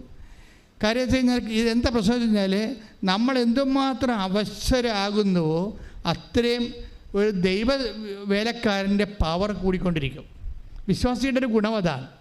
അത് നിങ്ങളെപ്പോഴും നമ്മൾ ശ്രദ്ധിക്കണം. അതുകൊണ്ടാണ് വചനം പറയണത് ബലഹീനതയിലാണ് ദൈവത്തിൻ്റെ അതിന് 2 കൊരിന്ത്യർ 12:9 എടുത്ത് ശ്രദ്ധിക്കട്ടെ. ഹല്ലേലൂയ ഹല്ലേലൂയ ഹല്ലേലൂയ ഹല്ലേലൂയ യേശുവേ നന്ദി. Hallelujah hallelujah hallelujah hallelujah hallelujah hallelujah hallelujah യേശുവേ സ്തുതി. Hallelujah hallelujah hallelujah hallelujah hallelujah hallelujah hallelujah. 2 കൊരിന്തോസ് 12:9 എന്നാൽ അവിടുന്ന് എന്നോട് അരുൾ ചെയ്തു. പറഞ്ഞേ, എന്നാൽ അവിടുന്ന് എന്നോട് അരുൾ ചെയ്തു. ഏറ്റു പറഞ്ഞേ, എന്നാൽ അവിടുന്ന് എന്നോട് അരുൾ ചെയ്തു. നിനക്കെന്റെ കൃപ മതി, നിനക്കെന്റെ കൃപ മതി. എന്തെന്നാൽ ബലഹീനതയിലാണ് എന്റെ ശക്തി പൂർണ്ണമായി പ്രകടമാകുന്നത്. ഇതാണ് വെച്ചാല് എന്തെന്നാൽ പറഞ്ഞേ, എന്തെന്നാൽ നിനക്കെന്റെ കൃപ മതി. എന്താ പ്രോബ്ലം വെച്ചാൽ നമുക്ക് ചിലപ്പോൾ കടങ്ങളുണ്ടാകാം. ചിലപ്പോൾ നമ്മുടെ വീട് മൂന്ന് പറമ്പും ജപ്തി നടപടി വന്നിരിക്കുകയായിരിക്കാം. അപ്പോഴും ദൈവം പറയും മൈ ഗ്രേസ് ഈസ്, നിൻ്റെ വീട് ചിലപ്പോൾ പോകുമായിരിക്കും, പക്ഷേ my grace is sufficient for you. ഇത് മനസ്സിലായി? ഇത് നിങ്ങൾ ഈ തന്ത്രം പഠിക്കണം. ഇതൊരു ഭയങ്കര, അതായത് ചിലപ്പോൾ നിൻ്റെ വീട് പോകുമായിരിക്കും, പക്ഷേ my grace is sufficient for you എന്ന് വെച്ചാൽ നിനക്കെൻ്റെ കൃപ മതിയാവും. കാര്യം ഇത്തരം 10,000 വീടുകൾ തിരിച്ചു തരാൻ കഴിവുള്ളതാണ് ദൈവത്തിൻ്റെ കൃപ. കൈയടിച്ച് ശ്രദ്ധിക്കട്ടല്ലേ. അതുകൊണ്ട് എൻ്റെ മക്കൾ മനസ്സിലാക്കേണ്ട ഒരു വിഷയമുണ്ട്. നിങ്ങളെ പ്രാർത്ഥിക്കേണ്ട സബ്ജക്റ്റ് ഞാൻ പറഞ്ഞുതരാം. നിങ്ങളെ പ്രാർത്ഥിക്കേണ്ടത് ക്ലേശകാലത്ത് മിനിമം കൃപ നിലനിർത്തി കിട്ടാൻ വേണ്ടി പ്രാർത്ഥിക്കണം. മനസ്സിലായില്ലേ? ക്ലേശകാലം എന്ന് പറഞ്ഞത് അത് ബിബ്ലിക്കലി സ്പീക്കിംഗ് ടെമ്പററി ടൈമാണത്. ഒരു കുറച്ച് കാലമേ ഉണ്ടാകത്തുള്ളത്, അതങ്ങനെ മാറിപ്പോവും. ദൈവം ഒരിക്കലും എപ്പോഴും നമ്മളിങ്ങനെ ഇട്ട് കഷ്ടപ്പെടുത്തതില്ല. ഇപ്പോൾ ഏത് ടൈം വരും, നിങ്ങളുടെ വിശ്വാസത്തെ ഉജ്ജ്വലിപ്പിക്കും, നിങ്ങളുടെ വിശ്വാസ കൈമാറ്റത്തെ പ്രജ്വലിപ്പിക്കും, എന്നിട്ട് അതിൻ്റെ ഡ്യൂട്ടി പൂർത്തിയാക്കിയിട്ട് ആ കാലം മാറിപ്പോവും. പിന്നെ നിങ്ങളുടെ എംപവറിങ്ങിൻ്റെ കാലം വരും. പക്ഷേ ഈ ക്ലേശകാലത്ത് മര്യാദയ്ക്ക് കൈകാര്യം ചെയ്യാൻ പറ്റുന്നില്ലെങ്കിൽ നമ്മൾ അവിശ്വസ്തരായിട്ട് മാറും. ഈ ക്ലേശകാലത്തിൻ്റെ ഉദ്ദേശം നമ്മുടെ ഫിഡലിറ്റി ചെക്ക് ചെയ്യുകയാണ്. നമ്മുടെ കപ്പാസിറ്റി, നമ്മളുടെ ഒരു ആധ്യാത്മിക കപ്പാസിറ്റി എപ്പോഴും ഇങ്ങനെ ചെക്ക് ചെയ്തുകൊണ്ടിരിക്കും. കാര്യം അപ്പം കൃപയെന്ന് പറഞ്ഞാൽ എന്താണ്? 2 Corinthians 12:9 അനുസരിച്ചുകൊണ്ട് ശക്തിയാണ്. ദൈവത്തിൻ്റെ ശക്തിയാണ്. ഈ ശക്തി ബൈബിളിലെ കപ്പാസിറ്റി എന്ന് പറയും, കഴിവാണ്. ദൈവം നോക്കുന്ന ഒരു മനുഷ്യൻ്റെ കഴിവ് എന്താണ്? അത് മസിൽ പവറാണോ, മണി പവറാണോ, പാർട്ടി പവറാണോ, അല്ലെങ്കിൽ അങ്ങനെയുള്ള പവറൊന്നും ദൈവം അംഗീകരിക്കണില്ല. കാര്യം എന്താണ്? അത് എപ്പോഴായാലും യൂസ് ആൻഡ് ത്രോയാണ്. പോകാതെ നിൽക്കണത് ഈ ഗ്രേസ് പവറാണ്. ഗ്രേസ് ഒരു പവറാണ്. അപ്പം അതുകൊണ്ട് എപ്പോഴും നമ്മൾ ഒരു ക്ലേശകാലം വന്ന് ടാപ്പിംഗ് ടൈം എന്ന് പറയും. ഇപ്പോൾ റബ്ബറില്ലേ, റബ്ബറിനൊരു ടാപ്പിംഗ് ടൈമുണ്ട്. അപ്പോൾ അതുപോലെ തന്നെ നമ്മൾ ടാപ്പിംഗ് ടൈം കഴിയുമ്പോൾ നമ്മളത് കടും വെട്ടിന് കൊടുക്കും. പക്ഷേ ടാപ്പിംഗ് ടൈം എന്ന് പറയുന്നത് നമ്മളെ സംബന്ധിച്ചുള്ള ടാപ്പിംഗ് ടൈം എന്ന് പറയുന്നത് എന്താണ്? കത്തി കൊണ്ട് മുറിക്കണ സമയം അല്ലേ? വെളുപ്പിന് 3 മണിക്ക് തൊട്ട് മുറിക്കാൻ തുടങ്ങത്തില്ലേ? മുറിച്ചിക്കണ സമയത്ത് അവിടുന്ന് പാലിറ്റ് വീഴും. 10 മണിക്ക് വന്ന് ആ പാല് ചെട്ട് അവരെടുത്തുകൊണ്ട് പോകും. ഇതാണ് ടാപ്പിംഗ് ടൈം എന്ന് പറയുന്നത്. അതിൻ്റെ മുറിവിലാണ് വന്നത്. അത് ഇതുപോലെ ക്ലേശകാലം എന്ന് പറയുന്നതാണ് കൃപയുടെ ടാപ്പിംഗ് ടൈം എന്ന് പറയുന്നത്. ക്ലേശകാലമാണ്. അപ്പോൾ ചില സമയത്ത് ഭർത്താവ് നമ്മളെ ഉപേക്ഷിച്ചിട്ട് നമുക്ക് തോന്നും, വിളിക്കണില്ല, തിരക്കണില്ല, ടാപ്പിംഗ് ടൈമാണ്. അഞ്ഞു കിടന്നുകൊണ്ട് അയാൾക്ക് വേറെ ബന്ധമുണ്ട്, അതുകൊണ്ട് എന്നെ വിളിക്കാഞ്ഞത്. ഇനി വീട്ടുകാരെ വിളിച്ചിട്ട് നിങ്ങളുടെ അമ്മായിയമ്മോട് പറയും നിങ്ങളുടെ വളർത്തത് വർഷമാണ്, മകൻ കണ്ട പെണ്ണുങ്ങളുടെ കൂടെയാണെന്നൊക്കെ പറഞ്ഞ് ഇല്ലാത്ത ഊള ഡയലോഗൊന്നും ഫിറ്റ് ചെയ്യരുത്. അത് ടാപ്പിംഗ് ടൈമാണ്. നിങ്ങൾ മൗനമായിട്ട് നിന്നുകൊണ്ട് ശാന്തമായി വിഷയത്തെ കർത്താവിന് സമർപ്പിച്ചിട്ട് കർത്താവിനെ കൊണ്ട് തന്നെ അത് കൈകാര്യം ചെയ്യിക്കണം. നിങ്ങളെ കൈകാര്യം ചെയ്യാൻ പോകരുത്. നമ്മളെ കർത്താവിനെ കൊണ്ട് തന്നെ കൈകാര്യം ചെയ്യിക്കണം. എന്താ സംഭവിച്ചു കഴിഞ്ഞാൽ, ഇപ്പോൾ നിങ്ങളുടെ കർണത്ത് ചെവിയിൽ ഒരു പാറ്റ പോയി, ഉടനെ എടുത്ത് കുപ്പിച്ചിൽ ഉൾപ്പെടെയുള്ള സാധനം കുത്തിക്കയറ്റും. അപ്പോൾ അത് ഉടനെ നിങ്ങൾ സ്റ്റോപ്പ് ചെയ്യണം. ഒന്നും ചെയ്യരുത്. കണ്ണിൽ എന്തെങ്കിലും കയറിക്കഴിഞ്ഞാൽ നമ്മൾ കണ്ണിട്ട് തിരുമിയിട്ട് അവിടെ ഉള്ള എല്ലാ കോശങ്ങളെയും നിങ്ങൾ ഡാമേജ് ആക്കിയിട്ട് രക്തം കണ്ണിൽ നിന്ന് വരും. Don't do it. മറിച്ച് അപ്പം തന്നെ ഒരു ഡോക്ടറുടെ അടുത്ത് പോകണം. എക്സ്പേർട്ടിൻ്റെ അടുത്ത് പോയിട്ട് എക്സ്പേർട്ടാണ് ആ വിഷയം ചെയ്യേണ്ടത്. ഇതുപോലെ ഉള്ള ക്ലേശകാലത്ത് നിങ്ങളായിട്ട് അത് പരിഹരിക്കാൻ നോക്കരുത്, മറിച്ച് കർത്താവ് അത് പരിഹരിക്കാൻ നോക്കണം. മനസ്സിലായില്ലേ? അതിന് നമ്മൾ മൗനം പാലിക്കണം, പ്രാർത്ഥിക്കുക. കർത്താവ് ദൈവമേ, ക്ലേശകാലത്തെ കൃപയുടെ ടാപ്പിംഗ് ടൈമിലെ അങ്ങേ അതിൻ്റെ അകത്ത് ആ വിഷയത്തില് ഉൾപ്പെടുത്തുവാൻ ദൈവത്താൽ ആ വിഷയം പരിഹരിക്കപ്പെടുവാൻ എനിക്ക് പ്രത്യേക ജ്ഞാനം നൽകണമേ. അപ്പോൾ നിങ്ങൾ ഞാനിപ്പോൾ ഇങ്ങനെ പറഞ്ഞില്ലേ, ഈശോ ഇതിലൂടെ പറഞ്ഞില്ലേ. അപ്പോൾ നിങ്ങൾ ഈ വിഷയത്തിൽ ഇരിക്കുന്ന ആൾക്കാർ ഞാനുമായിട്ട് നിങ്ങളുടെ മനസ്സിൽ ചിലപ്പോൾ തട്ടുപിടിച്ചിട്ടുണ്ടാകും. പിന്നെ അച്ഛൻ പറഞ്ഞ ശരിയാണ്, പക്ഷേ ഞാനിങ്ങനെ കുറേ കാര്യമൊക്കെ ചെയ്തതാണ്, ഇപ്പോഴും ഞാൻ അധോഗതിയിലാണെന്ന് നിങ്ങൾ പറയും. എൻ്റെ മകളെ എന്താ പ്രോബ്ലം എന്ന് വെച്ച് കഴിഞ്ഞാൽ, ഇതിലൊരു 3 ഘട്ടമുണ്ട്. നിങ്ങളെ ഗ്രേസിൻ്റെ കപ്പാസിറ്റിയിലൂടെ വിളിച്ചു കഴിഞ്ഞാൽ, ഒരു കൃപയുടെ കപ്പാസിറ്റിയിലൂടെ വിളിച്ചു കഴിഞ്ഞാൽ all on A sudden at A time settlement അല്ല സംഭവം. ഒരു 3 പ്രാവശ്യത്തെ സെറ്റിൽമെൻ്റ് ഉണ്ടത്. അതറിയണമെന്നുണ്ടെങ്കിൽ നമ്മൾ ആദ്യം പറഞ്ഞ വചനം വായിക്കണം, എസെക്കിയേലിൻ്റെ 16:4. അതായത് അതിൽ ഇതാണ്: ഒരു കുഞ്ഞ് പെറ്റ് ചോര പുരണ്ട് പൊക്കിൾക്കൊടി മുറിക്കാൻ പോലും ആരും ഇല്ലാതെ, ഉപ്പ് പെരട്ടാൻ ആരുമില്ല. ഉപ്പ് പെരട്ടാനത്ത് നമുക്ക് മനസ്സിലാകത്തില്ല, ബൈബിൾ ലാംഗ്വേജാണത്. അതായത് അവരുടെ കാലത്ത് ഇസ്രയേലിൽ ഈശോൻ്റെ കാലത്തും ഉണ്ടായിരുന്നു, ഇപ്പോഴും ഉണ്ടാവും അത്. അവിടെ വൈറ്റാട്ടിമാർ ചെയ്യുന്ന ഒരു സൂതികർമ്മമാണ്. എന്ന് വെച്ചാൽ ഉപ്പെടുത്തിട്ട് അവർ പൊക്കിൾക്കൊടി മുറിച്ചിട്ട് വയറ് മുഴുവനും ഇത് പെരട്ടും. ഇത് എന്തിനാണ് പെരട്ടണത്? ഈ കുഞ്ഞിൻ്റെ ഉള്ളിൽ ബോഡി കുറേ വെള്ളം ഉണ്ടാകത്തില്ല, എക്സ്ട്രാ വെള്ളം, ആവശ്യമില്ലാത്ത വെള്ളമില്ലേ, ആ വെള്ളമെല്ലാം പുറത്തേക്ക് കളയാൻ വേണ്ടി പൊക്കിൾക്കൊടി മുറിച്ചിട്ട് അവർ ഉപ്പ് പെരട്ടും. എന്തുപ്പാണ് പെരട്ടണത്? ചാവ് കടലിലെ ഉപ്പാണ് പെരട്ടണത്. നമ്മുടെ ഉപ്പല്ല, അത് ഉപ്പ് പാറയാണ്. അത് പൊടിച്ചെടുത്തിട്ട് എല്ലാ വീട്ടിലും കുറച്ചേ ഉണ്ടാകും. അതെടുത്തിട്ട് ഇങ്ങനെ ഗർഭസ്ഥ ശിശുവിനെ പെരട്ടും. അത് പരിചരണമാണ്. ഇപ്പം എന്താ ബൈബിൾ പറയണത്? നിന്നെ പെറ്റ കാലത്ത് വിശ്വാസിയുടെ ജീവിതം ആ ഇസ്രയേലാണ്. നീ വിശ്വാസം സ്വീകരിച്ച സമയത്ത്, വിശ്വാസം വളർന്ന കാലത്ത് നിൻ്റെ പൊക്കിൾക്കൊടി മുറിക്കാൻ ആരുമില്ലായിരുന്നോ? എന്നുവെച്ചാൽ ഒരു പ്രാഥമിക പരിചരണം പോലും തരാൻ നമുക്കാരുമില്ലാത്തൊരു സമയമുണ്ടാവും. ഈ ടൈമാണ് ടാപ്പിംഗ് ടൈം എന്ന് പറയുന്നത്. പ്രാഥമിക, അതായത് കായൻ ആബേലിനെ കൊന്നില്ലേ? അപ്പം കായനോട് ദൈവം ചോദിച്ചില്ലേ, എന്താണ് നിൻ്റെ മുഖം ഇങ്ങനെ വിങ്ങിയിരിക്കണമെന്ന് ചോദിച്ചില്ലേ? അവൻ കാണിച്ച നീച പാപമാണെങ്കിൽ പോലും നീചപാപിയുടെ മുഖം പോലും വാടുന്നത് സഹിക്കാത്തൊരു ദൈവത്തിൻ്റെ സന്നിധാനത്തിലാണ് നീ ഉടമ്പടി ചെയ്തിരിക്കുന്നത്. ശ്രുതികട്ടെ ഹല്ലേലൂയ. അവ ഈ ഒരു ക്ലേശകാലത്തിന് ഒരു ഏറ്റവും കുറഞ്ഞത് ഒരു 3 ടൈമുണ്ട്. ഇപ്പം നീ ഒരു ഡൈവേഴ്സ്ഡ് ആയിട്ടുള്ള സിംഗിൾ ഒരു സ്പൗസ് ആണെന്ന് വിചാരിച്ചോ.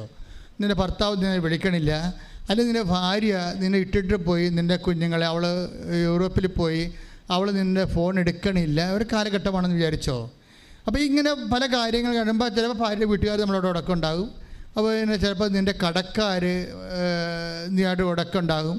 ചിലപ്പോൾ നിൻ്റെ ഷെയർ ഹോൾഡേഴ്സ് ഇഷ്യൂ ഉണ്ടാകും.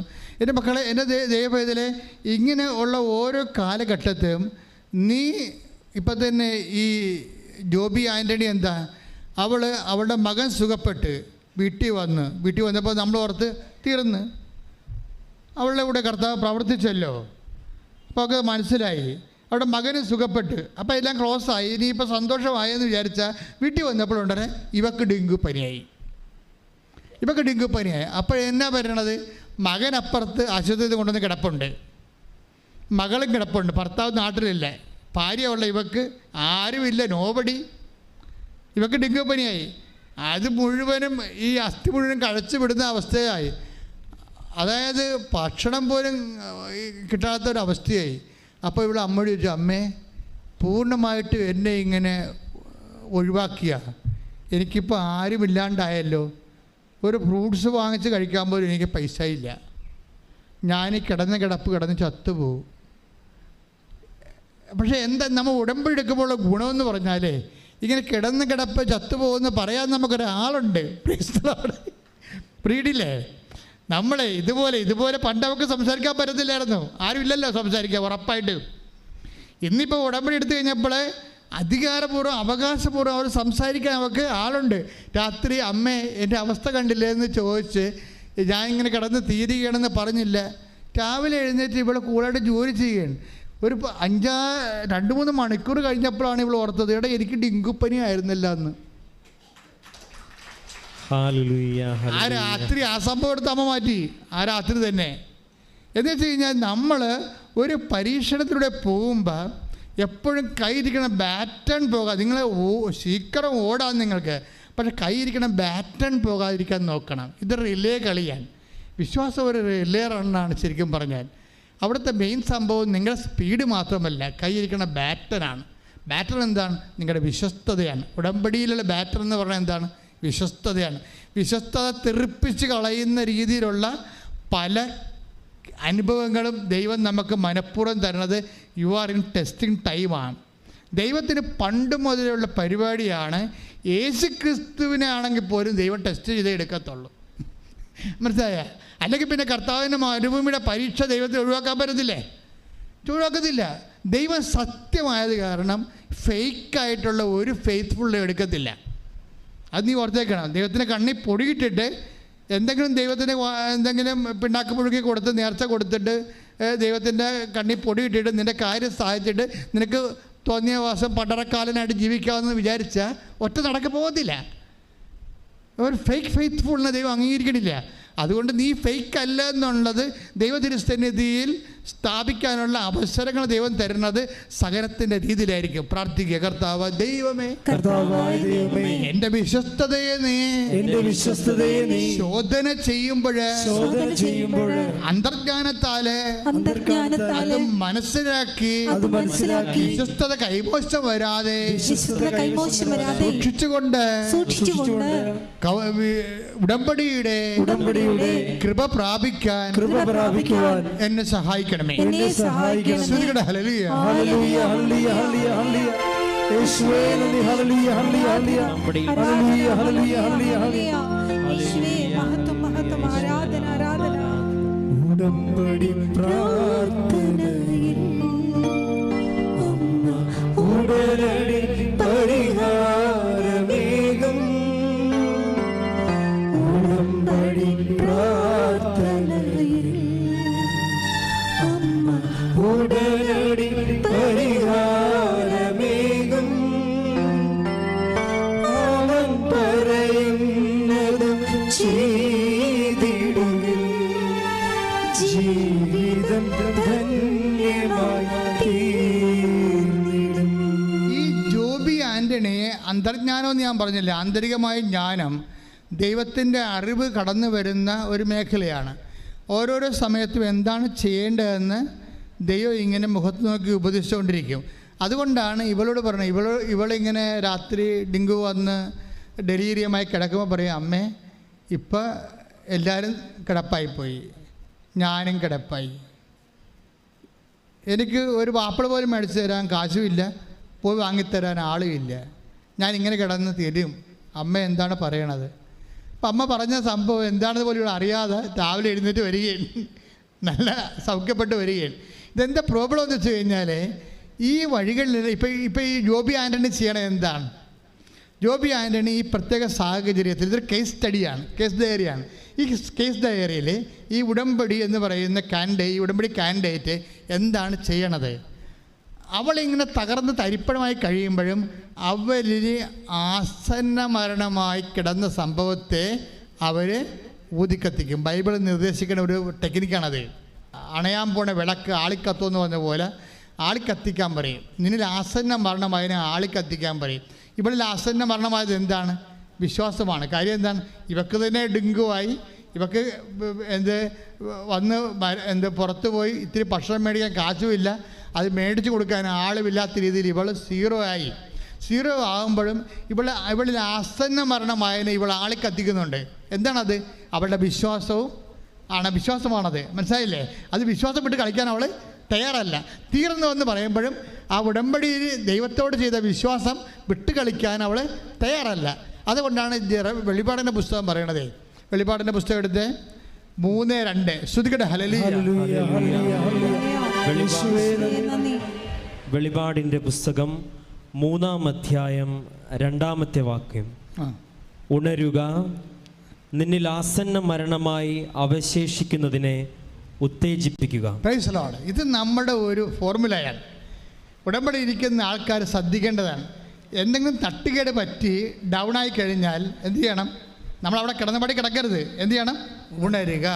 പറഞ്ഞേ, ഉണരുക, നിന്നിൽ ആസന്ന മരണമായ. എന്താകാം അത്? അത് ചിലപ്പോൾ ആസന്ന മരണമായതിനെ എന്നാ പറഞ്ഞിട്ടുള്ളത്. അതെന്തും ആകാം. അത് വിശ്വാസമാകാം, ദൈവസ്നേഹമാകാം, ഇനി ഉടമ്പടി തന്നെയാകാം. ചില ഉടമ്പടി എടുത്തിട്ട് ആ പ്രത്യക്ഷയുടെ പ്രാർത്ഥന ചൊല്ലി മാത്രം ഉടമ്പടിയിലിരിക്കുന്ന ആൾക്കാരില്ലേ? ചെറിയ ഉടമ്പടി എടുക്കും, അവരെന്ത് ചെയ്യും? നമ്മുടെ അസ്ഥിയായിട്ട് കൊള്ളാത്ത പണിയൊക്കെ ചെയ്യും.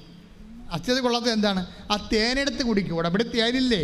ഒന്നുമില്ലെങ്കിൽ ഇല്ലാത്ത തേനും മധുരമായതിന് വരച്ച് കുടിച്ചുകൊണ്ട് അവിടെ ഇരിക്കും. എന്നിട്ട് 2 പ്രത്യക്ഷ പ്രാർത്ഥന, 2 കവള പ്രത്യക്ഷ പ്രാർത്ഥന അടിച്ചുകൊണ്ടിരിക്കും. ഇതൊന്നും ഉടമ്പടി വിഹിതമല്ല. കർത്താവ് എന്താ പറഞ്ഞിരിക്കുന്നത്? 3:2 തിരിച്ചു വായിച്ച്, നിൻ്റെ പ്രവർത്തികൾ വായിച്ച്. 3:2 വായിച്ച്, താഴേക്ക് വായിച്ച്. എന്തെന്നാൽ എന്റെ ദൈവത്തിന്റെ മുൻപിൽ നിന്റെ പ്രവൃത്തികൾ പൂർണ്ണമായും നിർവഹിക്കപ്പെട്ടതായി ഞാൻ കാണുന്നില്ല. കുറെ അണ്ണന്മാരുടെ പത്രം ഇപ്പോഴും അലമാരയുടെ തിരിപ്പില്ലേ? അതാണ് ഈ പറയണത്. മനസ്സിലായില്ലേ? കുറേ അണ്ണന്മാർ പത്രം കൊണ്ടുപോയി പള്ളിയുടെ വാതിക്കിട്ട്. ഞാൻ ഇന്ന് കഴിഞ്ഞ ദിവസം എനിക്ക് മാന്നാർ പോകേണ്ട ഒരു ആവശ്യമുണ്ടായിരുന്നു. അപ്പോൾ അവിടുത്തെ കുറച്ച് തീർത്ഥാടന പള്ളികളിലൊക്കെ പോയപ്പോൾ എല്ലാ പള്ളിയുടെ വാതിക്കലും കൃപാസന പത്രം ഇരിപ്പുണ്ട്. ആ 2 മടിച്ചുകൾ കൊണ്ടുവന്ന് ഇട്ടും പോയതാണേ. എന്നിട്ട് അവിടെ നിന്ന് പെറുക്കി വേറെ ചില ആൾക്കാർ പെറുക്കിയെടുത്ത് ആൾക്കാർക്ക് കൊടുക്കുന്നുണ്ട്. നോക്കിയേ, നിന്റെ പ്രവർത്തികൾ വായിച്ചേ. എന്റെ ദൈവത്തിന്റെ മുൻപിൽ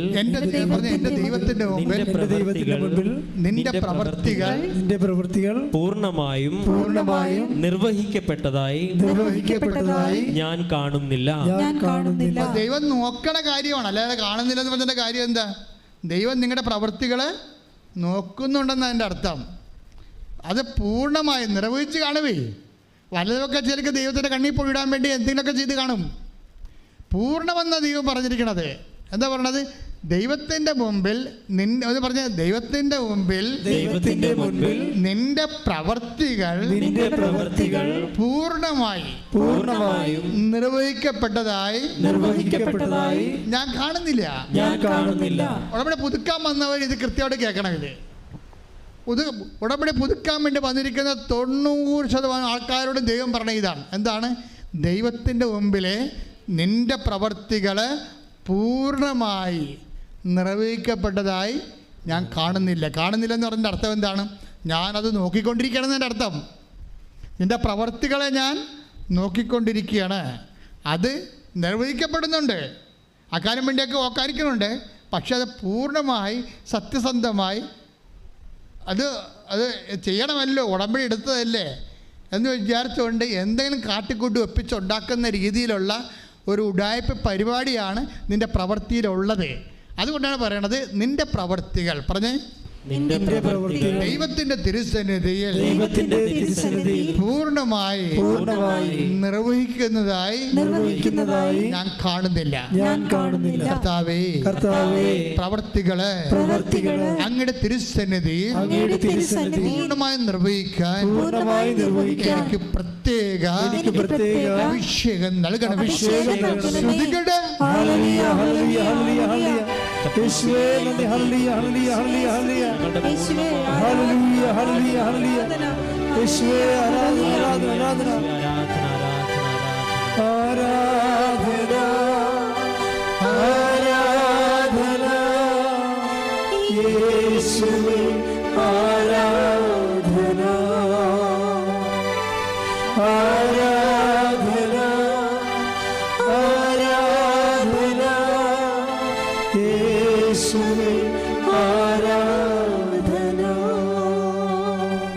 മൂന്ന് വായിച്ചേ.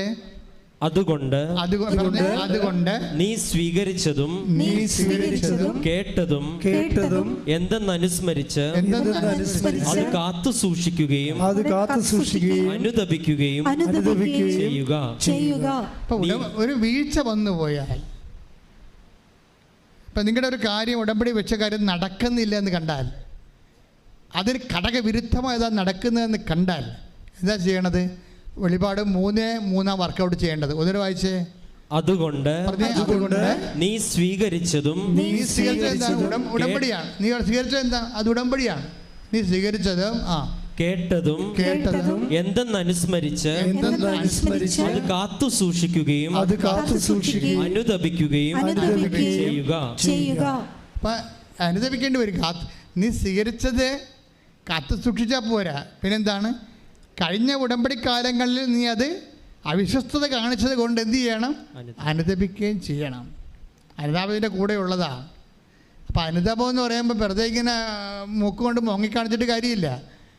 ആ എല്ലാ അനുതാപവും വരണത് അതിൻ്റെ ഇരട്ടി നമ്മൾ ചെയ്യുമ്പോഴാണ്. അനുതാപത്തിൻ്റെ പ്രവൃത്തിയുടെ മാനമാണുള്ളത്, അല്ല വാക്കിൻ്റെ മാനമല്ല. ഒരിക്കൽ ബലക്ഷയം സംഭവിച്ചാൽ പിന്നെ റിക്കവർ ചെയ്യാനുള്ള മാർഗം ചെയ്യാഞ്ഞ കാര്യങ്ങൾ ഇരട്ടി ചെയ്യുകയാണ്. എന്നിട്ട് ദൈവതിരുസന്നിധിയിൽ വിശ്വസ്തത റിറ്റാലിയേറ്റ് ചെയ്യണം. പ്രാർത്ഥിക്കുക. കർത്താവായ ദൈവമേ, എൻ്റെ ജീവിതത്തിലെ ഉടമ്പടിക്ക് വിശ്വസ്തതയും വിഘ്നവും വന്നു പോയിട്ടുണ്ടെങ്കിൽ അതിന് പരിഹാരം ചെയ്തുകൊണ്ട് പൂർവാധികം ശക്തിയോടെ ഉടമ്പടി ചെയ്യുവാൻ എന്നെ അനുഗ്രഹിക്കണമേ. ഉടമ്പടി ജീവിതമാർഗമാക്കുവാൻ, ജീവിക്കുവാൻ എന്നെ അനുഗ്രഹിക്കണമേ. ഇനി എപ്പോഴും ആശയപരമായ ഉടമ്പടിയും പ്രായോഗികമായ ഉടമ്പടിയും ഉണ്ട്. എപ്പോഴും നമ്മൾ ആക്ടിവേറ്റ് ചെയ്യണത്, ഉടമ്പടി ആക്ടിവേറ്റ് ചെയ്യണത്, ഉടമ്പടി ഇപ്പം നമ്മൾ സീരിയസ് ആയിട്ട് എടുത്തിരിക്കും. ഉടമ്പടി അല്ലേ, ഉടമ്പടി നമ്മൾ സീരിയസ് ആയിട്ട് എടുത്തിരിക്കുകയാണ്. ഇനി ഇതിൻ്റെ സെക്കൻഡ് ഫേസിലും തേർഡ് ഫേസിൽ വെച്ചാണ് ദൈവം ഇത് സീരിയസ് ആയിട്ട് എടുക്കുന്നത്. അതുകൊണ്ടാണ് ഞാൻ നിങ്ങളുടെ 3 പ്രാവശ്യമൊക്കെ പുതുക്കണമെന്ന് പറഞ്ഞതിൻ്റെ കാര്യം എന്തതാണ്? അതായത് നമ്മൾ ആദ്യ ഭാഗം നമ്മൾ സീരിയസ് ആയിട്ട് എടുക്കും. എന്നിട്ട് പിന്നെ കാര്യങ്ങൾക്ക് എന്തെങ്കിലും കോട്ടവോ വാട്ടവോ ഉണ്ടെങ്കിൽ നമ്മളിങ്ങനെ പമ്മി നിൽക്കും. അപ്പോഴും ദൈവം അത് ആക്ടിവേറ്റ് ചെയ്തിട്ടില്ല.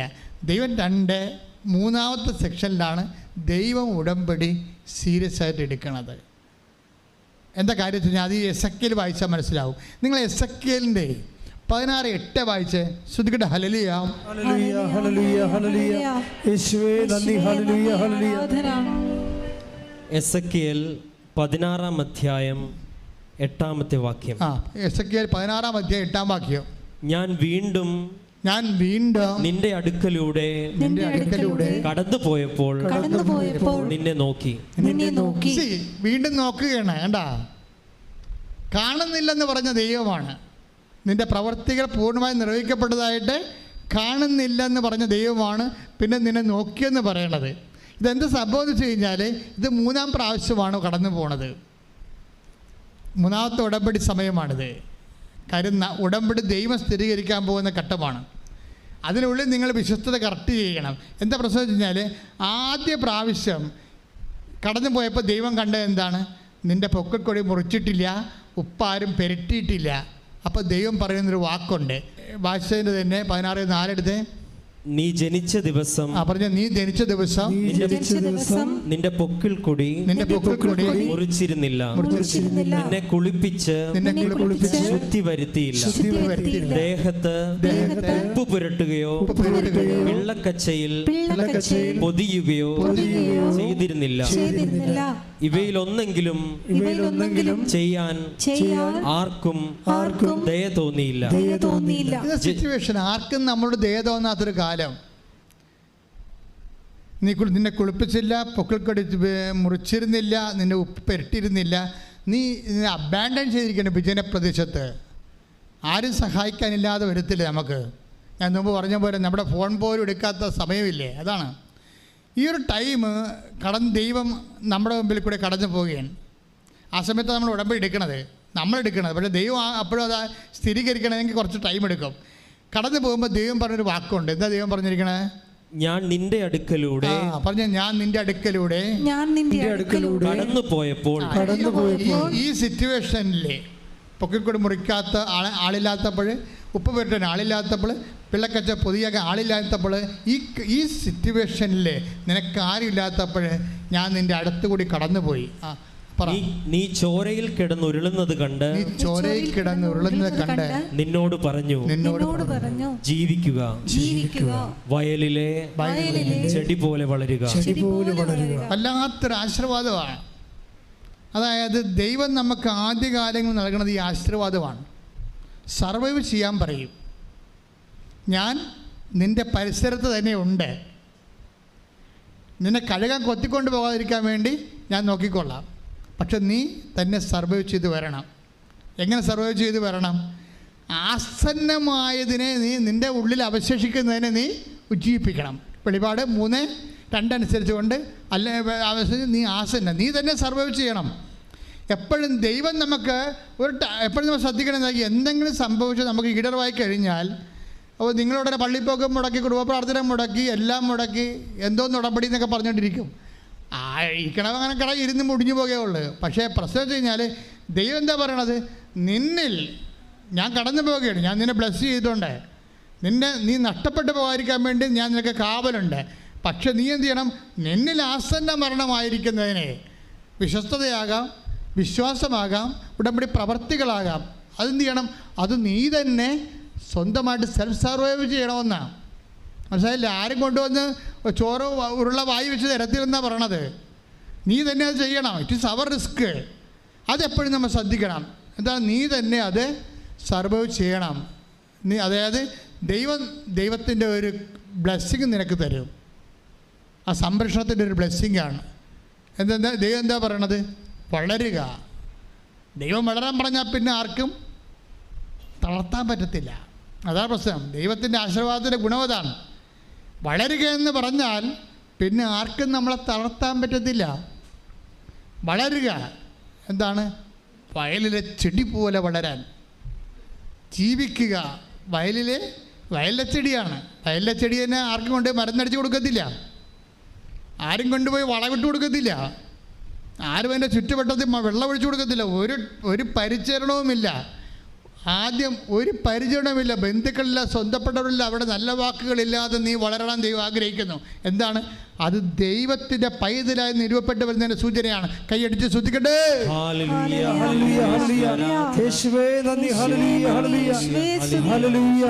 ഇപ്പം നമ്മുടെ ആധ്യാത്മിക ജീവിതത്തിലും ഉടമ്പടി ജീവിതത്തിൻ്റെ ഒരു അനുഭവ പരിച്ഛേദമാണിത്. ശരിക്കും ഈ സിറ്റുവേഷനിലൂടെ എല്ലാം വിശ്വസ്തനായ സത്യസന്ധയായ ഉടമ്പടി ദൈവ പൈതൽ കടന്നു പോകും. കാര്യം എന്താണ്? ദൈവം നമുക്കൊരു ആശീർവാദം നൽകുകയാണ്. ദൈവം ആശീർവാദം നൽകിയാൽ എന്ത് സംഭവിക്കും?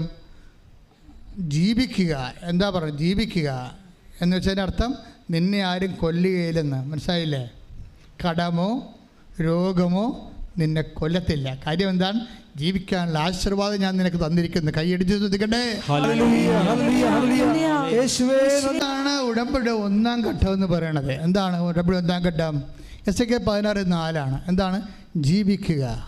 കടമായാലും രോഗമായാലും ജീവിക്കുക. എന്താണ്? വയലിലെ ചെടി പോലെ വളരുക. ആരുടെയും പരിചരണം പ്രതീക്ഷിക്കാതെ എൻ്റെ മാത്രം ആശീർവാദത്തിന് തണലിൽ നീ വളരുക. ദൈവവേദന കൈയടിക്കട്ടെ. പാട്ടിലൊരു അഭിഷേകം ഇരിപ്പുണ്ടേ. അപ്പം അതുകൊണ്ട് ഈ പാട്ട് തന്നെ നമ്മൾ കണ്ടിന്യൂ ആയിട്ട് എല്ലാം പാടുകയാണ്. അപ്പം അതുകൊണ്ട് ഈ വചനത്തിൻ്റെ ശ്രദ്ധയിൽ നിങ്ങൾ പ്രാർത്ഥിക്കുമ്പോൾ ആന്തരിക അഭിഷേകത്തിന് വേണ്ടി പ്രത്യേകം പ്രാർത്ഥിക്കേണ്ടതാണ്. ഇപ്പം നമ്മുടെ വിഷയം എന്താണ്? ദൈവം ജീവിക്കുക എന്ന് പറഞ്ഞിട്ടുണ്ട്. അതിൻ്റെ അർത്ഥം എന്താണ്? നിന്നെ ആരും കൊല്ലത്തില്ല. കടമായാലും ജപ്തിയായാലും നീ നശിക്കത്തില്ല. കൈയടിച്ച് ശ്രദ്ധിക്കട്ടെ. രണ്ടാം ഘട്ടം നമുക്ക് വായിക്കാം. രണ്ടാം ഘട്ടം എസ്.കെ 16:4 ഒന്നാം ഘട്ടം. എസ്.കെ 16:4 കഴിഞ്ഞ് 5 മുതലുള്ള വാക്യങ്ങൾ ശ്രദ്ധിക്കട്ടെ, വായിക്കട്ടെ. എസ്.കെ 16:5 മുതലുള്ള തിരുവചനങ്ങൾ. ഇവയിൽ ഒന്നെങ്കിലും ചെയ്യാൻ ആർക്കും ദയ തോന്നിയില്ല.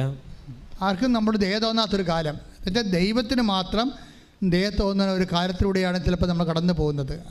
ജനിച്ച ദിവസം തന്നെ നീ വെറുക്കപ്പെടുകയും. ഓ എൻ്റെ അമ്മേ, അതൊക്കെ ഇതുകൊണ്ടാ ഞാൻ പറഞ്ഞില്ലേ, വെറുക്കപ്പെടും. ചിലപ്പോൾ ബന്ധുക്കൾ, സ്വന്തപ്പെട്ടവർ, കൂട്ടുപണിക്കാർ, അങ്ങനെ അല്ലെങ്കിൽ നമ്മുടെ ഓഫീസിലുള്ളവർ, വെറുപ്പിൻ്റെ ഒരു കാലം ഉണ്ടാകും. വെറുപ്പിൻ്റെ കാലം ഉണ്ടാകുമ്പോൾ തിരിച്ച് വെറുത്തോണ്ട് നീ ഉടമ്പടിയുടെ ബ്രേക്ക് ചെയ്യരുത്. തിരിച്ച് അതായത് ഉടമ്പടി എന്ന് പറയണത് ദൈവവുമായിട്ട് ചെയ്തിരിക്കണ ഒരു ബന്ധമാണ്. അതിൻ്റെ സബ്സ്റ്റൻസ് എന്ന് പറഞ്ഞാൽ ലവ് ഓഫ് ഗോഡാണ്. ദൈവ സ്നേഹത്തിനെ ഇപ്പം നിന്നെ വെറുക്കാം. ഇപ്പം നമുക്കറിയാമല്ലോ, ഇപ്പം ഈശോയെ യൂദാസ് വന്ന് മുത്തണില്ലേ? ഈശോയെ ഗെത്സെമനയിൽ യൂദാസ് വന്നിട്ട് ഈശോയെ ചുംബിക്കുന്നുണ്ട്. അപ്പോൾ ഈശോ അറിയാം ഇവൻ ചുംബിച്ച് കാണിച്ചു കൊടുക്കണമെന്നറിയാം.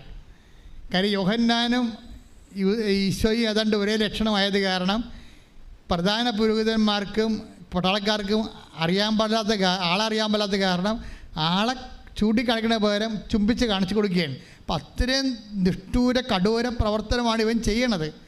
പക്ഷേ ഈശോയുടെ വിശുദ്ധിയെ, ഈശോയുടെ ദൈവസ്നേഹത്തെ അതിന് മങ്ങലേൽപ്പിക്കാൻ ഈ യൂദാസിൻ്റെ ഈ കാപട്യത്തിന് ഈ കാലൻ്റെ കാപട്യത്തിന് പറ്റണില്ല. ഈശോ എന്താ പറയണത്? ഈശോ എന്താ യൂദാസിനെ ആ സമയത്ത് വിളിക്കണത്? സ്നേഹിത. Take the word of God. മത്തായിയുടെ സുവിശേഷം 26-49 വാക്യം. അവൻ പെട്ടെന്ന് യേശുവിന്റെ അടുത്ത് ചെന്ന് പറഞ്ഞേ. അവൻ പെട്ടെന്ന് യേശുവിന്റെ അടുത്ത് ചെന്ന് ഗുരു സ്വസ്തി എന്ന് പറഞ്ഞ് അവനെ ചുംബിച്ചു.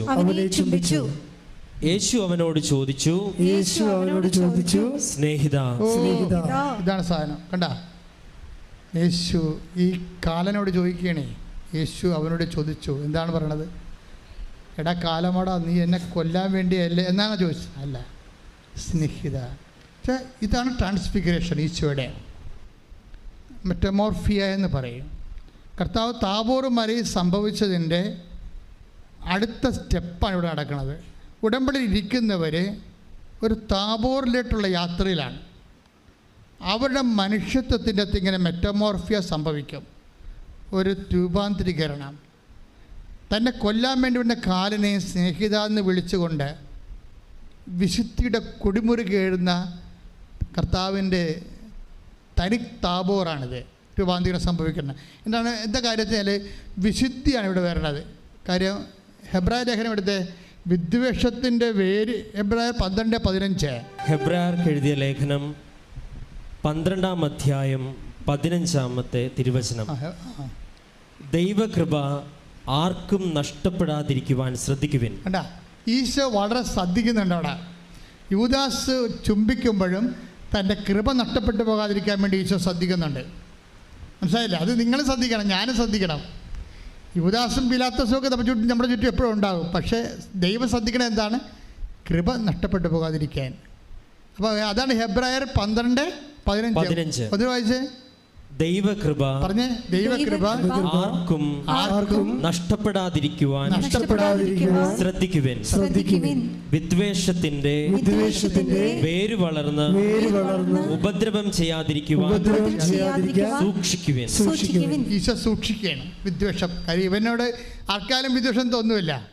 അപ്പം നിങ്ങൾ എപ്പോഴും ശ്രദ്ധിക്കണം. നിങ്ങളുടെ അതിർത്തി തർക്കമുള്ള ആൾക്കാരുണ്ടാകും, നിങ്ങളുടെ പ്രൊമോഷൻ പിടിച്ചു വച്ചിരിക്കുന്ന ആൾക്കാരുണ്ടാകും, അതുപോലെ തന്നെ നിങ്ങൾക്ക് കൊട്ടേഷൻ കൊടുത്തിരിക്കുന്ന ആൾക്കാരുണ്ടാകും, നിങ്ങളുടെ ഈ തകർച്ച കാണാൻ ആഗ്രഹിക്കുന്നുണ്ടാകും. പക്ഷെ നിങ്ങൾ ശ്രദ്ധിക്കേണ്ടത് എന്താണ്? വിദ്വേഷത്തിൻ്റെ വേര് വളർന്ന് അശുദ്ധരാകാതിരിക്കാൻ ശ്രദ്ധിക്കുവേൻ. പിന്നെ ആദ്യം ശ്രദ്ധിക്കേണ്ടത് എന്താണ്? ദൈവകൃപ ആർക്കും നഷ്ടപ്പെടാതിരിക്കാൻ സൂക്ഷിക്കുവേൻ. ഇത്തരം കാര്യങ്ങൾ ഉടമ്പടിയിലൂടെ പോകുമ്പോൾ ഒരു താബോർ നമ്മളിൽ സംഭവിക്കുകയാണ്. എന്താണ്? ഒരു രൂപാന്തരീകരണം. ആ രൂപാന്തരീകരണം സംഭവിക്കണമെങ്കിൽ ഇതുപോലുള്ള ഏജൻറ്റുകൾ ഉണ്ടാകണം. യൂദാസ്, പിലാത്തോസ്, അങ്ങനെ കുറേ ഏജൻറ്റുകളില്ലേ? അവരെ നമ്മുടെ ശത്രുക്കളെ കൃപയുടെ ഏജൻറ്റായിട്ട് കണ്ടാൽ മതി. മനസ്സിലായി? Your enemies and opposite counter part are only the promoters and agents of your grace. കൈയടിച്ച് കർത്താവിനെ സ്തുതിക്കുക. ഹല്ലേലൂയ.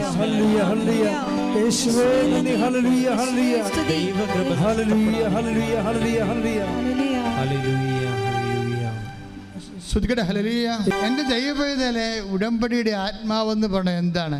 അത് ക്രിസ്തുവാണ്. ഈ ക്രിസ്തുവിനെ ഈ ഉടമ്പടിയിലൂടെ കണ്ടെത്താൻ കഴിഞ്ഞാൽ ഉടമ്പടി പൂർണ്ണമായി. അത് നിത്യത വരെയാണ് അതിൻ്റെ നിയോഗഫലങ്ങൾ നിലനിൽക്കുന്നത്. അതെന്താ ഇങ്ങനെ പറയാൻ കാരണം എന്ന് വെച്ച് കഴിഞ്ഞാൽ, ഇപ്പോൾ തന്നെ നോക്കിയേ, ഇപ്പോൾ യൂദാസിനെയും കവർ ചെയ്ത് ഈശോ വളർന്നിരിക്കുകയാണ്. അവൻ വിദ്വേഷത്തിൻ്റെ വേര് വളരാൻ അനുവദിച്ചില്ല, ആ വിശുദ്ധി നഷ്ടപ്പെടാൻ അനുവദിച്ചില്ല.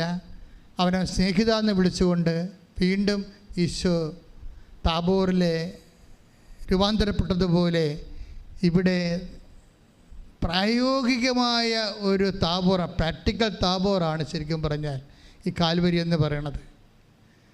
മറ്റതിനെ ആശയപരമായ താബോറാണ്. നമുക്ക് ദൃശ്യവൽക്കരിച്ചു, പക്ഷേ അത് പ്രയോഗവൽക്കരിക്കണതും ടാഞ്ചിബിൾ ആക്കണതും എല്ലാം കാൽവരിയിലെ താബോറിലാണ്.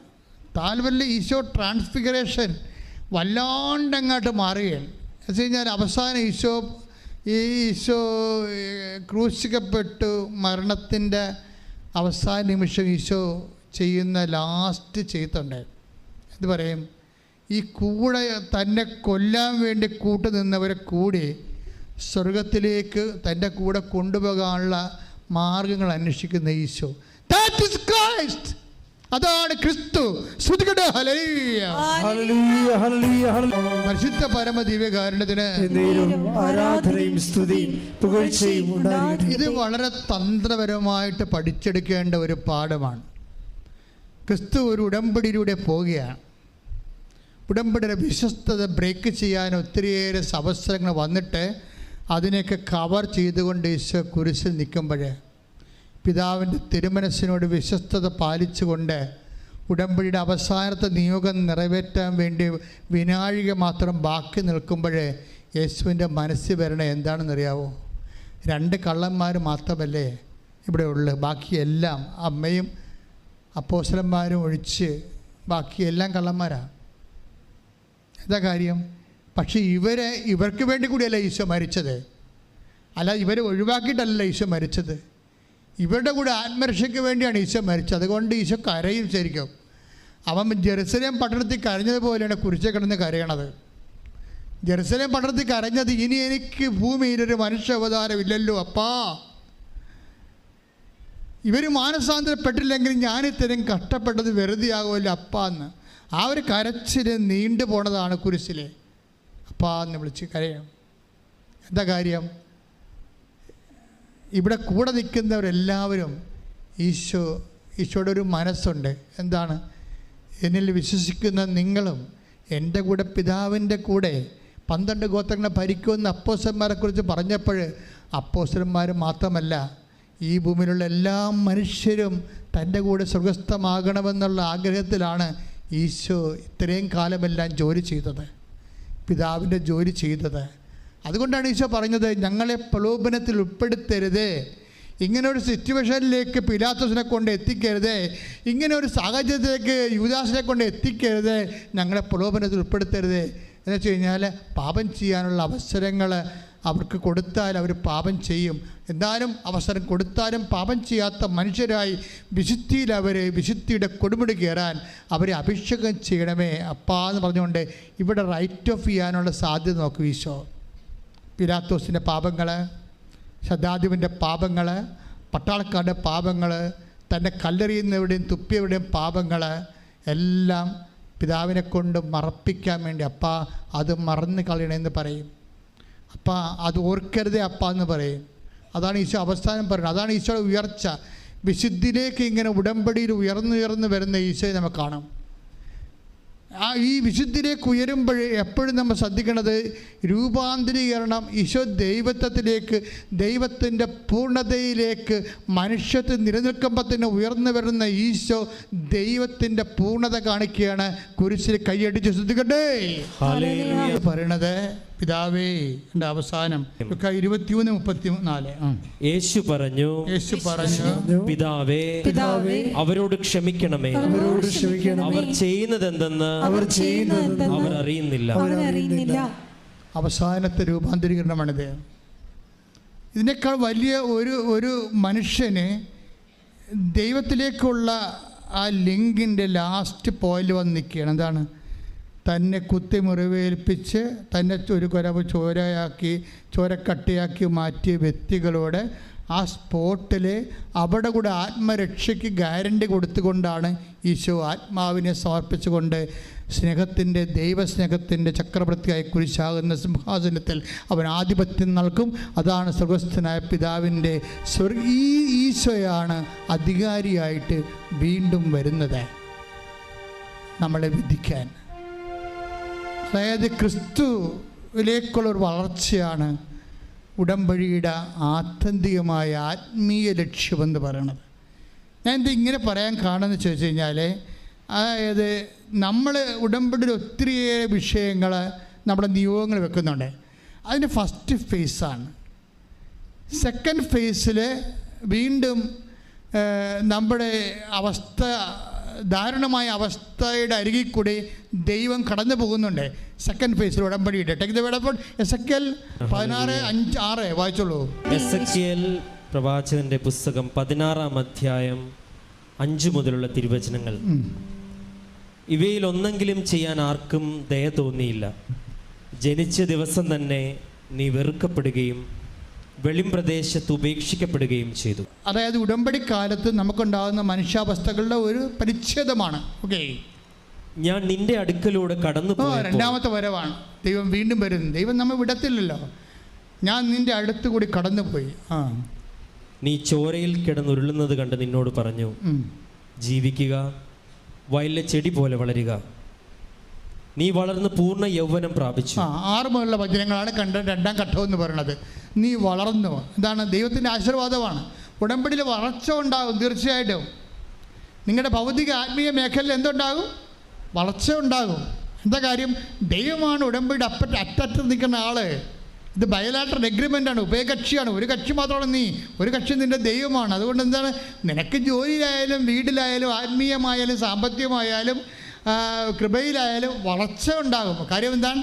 You are under A blessing. വളരുക. എസെക്കിയേൽ 16:7 വായിക്കുന്നത്. രണ്ടാം ഘട്ടത്തിൻ്റെ ദൈവത്തിൻ്റെ വരവ്. ഈ രണ്ടാമത്തെ ഉടമ്പടി പുതുക്കലായിട്ട് കാണുവാൻ നമുക്ക് എടുക്കാം ഈ ഘട്ടത്തെ. എന്താണ്? നീ വളർന്നു, പൂർണ്ണ യൗവനം പ്രാപിച്ചു. പൂർണ്ണ ആത്മീയമായാലും ഭൗതികമായാലും പൂർണ്ണ യൗവനം പ്രാപിച്ചു.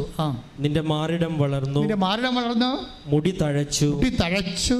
എങ്കിലും നീ നഗ്നയും അനാവൃതയുമായി. അപ്പം നമ്മൾ രണ്ടാം ഘട്ടത്തിലേക്ക് എത്തിയാലും കുറച്ച് പരാധീനതകൾ നമുക്ക് നിലനിൽക്കും. അപ്പം രണ്ടാം ഘട്ടം കൊണ്ട് ഇതിലാക്കാൻ നിർത്തിക്കളയല്ലോ. ദൈവം ഇതിന് ആത്മീയ വളർച്ചയായിട്ടാണ് കാണുന്നത്. നമ്മളിതൊരു ഭൗതിക വളർച്ചയായിട്ടാണ് എടുക്കുന്നത്. അതാണ് കുഴപ്പം വന്നിരിക്കുന്നത്. അതിന് ദൈവത്തിന് അത് നിസ്സാരമാണ്. ദൈവം ഉദ്ദേശിക്കുന്നത് എന്താണ്? ഇത് ആത്മീയ വളർച്ചയായിട്ടാണ് കണ്ടത്. ക്രിസ്തു കുരിശിൽ വളർന്ന് ദൈവത്വത്തിൻ്റെ പൂർണ്ണതയിലേക്ക് എത്തി മനുഷ്യത്വം അവന് മരിച്ചത് വരെ, അതിന് ട്രാൻസ്ഫിഗറേഷൻ സംഭവിക്കുന്നവരെ എന്താണ് വരെ നമ്മളിൽ ഒരു ട്രാൻസ്ഫിഗറേഷൻ സംഭവിക്കുന്നതിന് വേണ്ടി ദൈവം പല ഘട്ടങ്ങൾ നിശ്ചയിച്ച പോലെയാണ് ഇത് വായിച്ചു വരുന്നത്. എന്താണ് വായിച്ച് 8 വായിച്ച്? ഞാൻ വീണ്ടും നിന്റെ അടുക്കൽ. മൂന്നാമത്തെ പ്രാവശ്യമാണ് കടന്നു പോണത്. ഉടമ്പടിയിലെ മൂന്നാമത്തെ പ്രാവശ്യത്തെ വരവാണ്. ഞാൻ വീണ്ടും യൗവനയുക്തയായി, പക്ഷെ നിന്നെ തിരക്കാനും കല്യാണം കഴിക്കാനും കല്യാണം കഴിപ്പിക്കാനും ആരുമില്ലായിരുന്നു. അപ്പം ഞാൻ നിന്റെ 3-ാം പ്രാവശ്യം നിന്റെ അടുത്തുകൂടി കടന്നുപോയി. നിന്റെ അടുക്കലൂടെ കടന്നു പോയപ്പോൾ നിന്നെ നോക്കി. നിനക്ക് വിവാഹപ്രായമായെന്ന് ഞാൻ മനസ്സിലാക്കി. നിനക്ക് വിവാഹപ്രായം വെച്ചാൽ ഉടമ്പടിക്ക് കാലമായി. അപ്പോഴാണ് ദൈവം ഉടമ്പടി ചെയ്യണം. നമ്മളാണിപ്പോൾ ഉടമ്പടി ചെയ്തിരിക്കുന്നത്.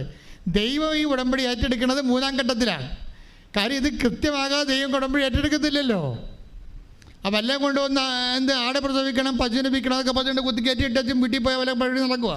ഇതിൻ്റെ ഒരു പ്രോസസ്സിംഗ് ഉണ്ട്. 3-ാം ഘട്ടമാകുമ്പോൾ ദൈവം ഈ സംഭവം ഏറ്റെടുക്കും. എന്താ ദൈവം?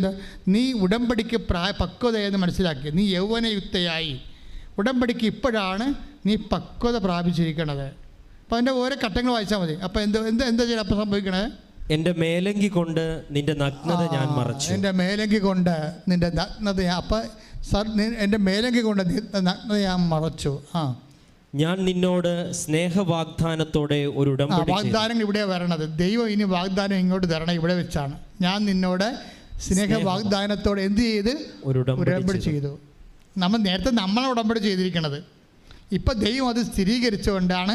അപ്പം നീ യവയുക്തമായി ഉടമ്പടി ചെയ്യാൻ, ദൈവത്തോട് ഉടമ്പടി ചെയ്യാൻ വേണ്ടി മാത്രം ആത്മീയമായി വളർന്നു കഴിഞ്ഞു എന്ന് കണ്ടാൽ ദൈവം ആ ഉടമ്പടി സ്ഥിരീകരിക്കും. പ്രാർത്ഥിക്കുക, കർത്താവേ എൻ്റെ ജീവിതത്തിൻ്റെ ആത്മീയ ഘടകങ്ങളിൽ ഇതുപോലെയുള്ള വിവേചന ബുദ്ധിയോടുകൂടിയുള്ള വിശ്വാസ ജീവിത സുവിശേഷ സാക്ഷ്യയുടെ പക്വതയിലെത്തി ദൈവം തന്നെ ഉടമ്പടി സ്ഥിരീകരിക്കുവാൻ അഭിഷേകം ചെയ്യണമേ. വിശ്വപ്രമാണം അറിയാൻ പാലാത്തൊരു ഇടിമുഴക്കുമ്പോൾ സ്തുതിച്ചുകൊണ്ടിരിക്കണം. ശ്രദ്ധിക്കട്ടെ, വിശ്വപ്രമാണം ചൊല്ലട്ടെ. കർത്താവേ, നിന്റെ ഉന്നതമായ നാമത്തിന് സ്വന്തം ചെയ്യുന്ന കർത്താവേ, നിന്റെ വിശുദ്ധ പൗരോഹിത്യത്തെ മഹത്വപ്പെടുത്തണമേ. കർത്താവേ, സഭയിലുള്ള സാന്നിധ്യം പ്രകടമാക്കണമേ. കർത്താവേ, നിന്റെ തിരുമുറുമാർന്ന വലതുകരം, കർത്താവേ, ആണിപ്പെടുത്താറുന്ന അത്ഭുതകരം ഓരോ മകൻ്റെ മേലും ഓരോ മകളുടെ മേലും വെക്കണമേ. കർത്താവേ, അടുപ്പിണർ പോലെ, സംഗീതാഘാതം പോലെ ദൈവിക ശക്തി ഉച്ചമുതൽ ഉള്ളംകാലം വരെ എല്ലാ കോശങ്ങളിലും പേശികളിലും ഇടിമിന്നലെ പോലെ പ്രസരിക്കട്ടെ. യേശുവിന്റെ നാമത്തിൽ മാരകരോഗങ്ങൾ, യേശുവിന്റെ നാമത്തിൽ മാരകരോഗങ്ങൾ, യേശുവിന്റെ നാമത്തിൽ മാരകരോഗങ്ങൾ മാറിപ്പോകട്ടെ. ശ്രദ്ധിക്കട്ടെ.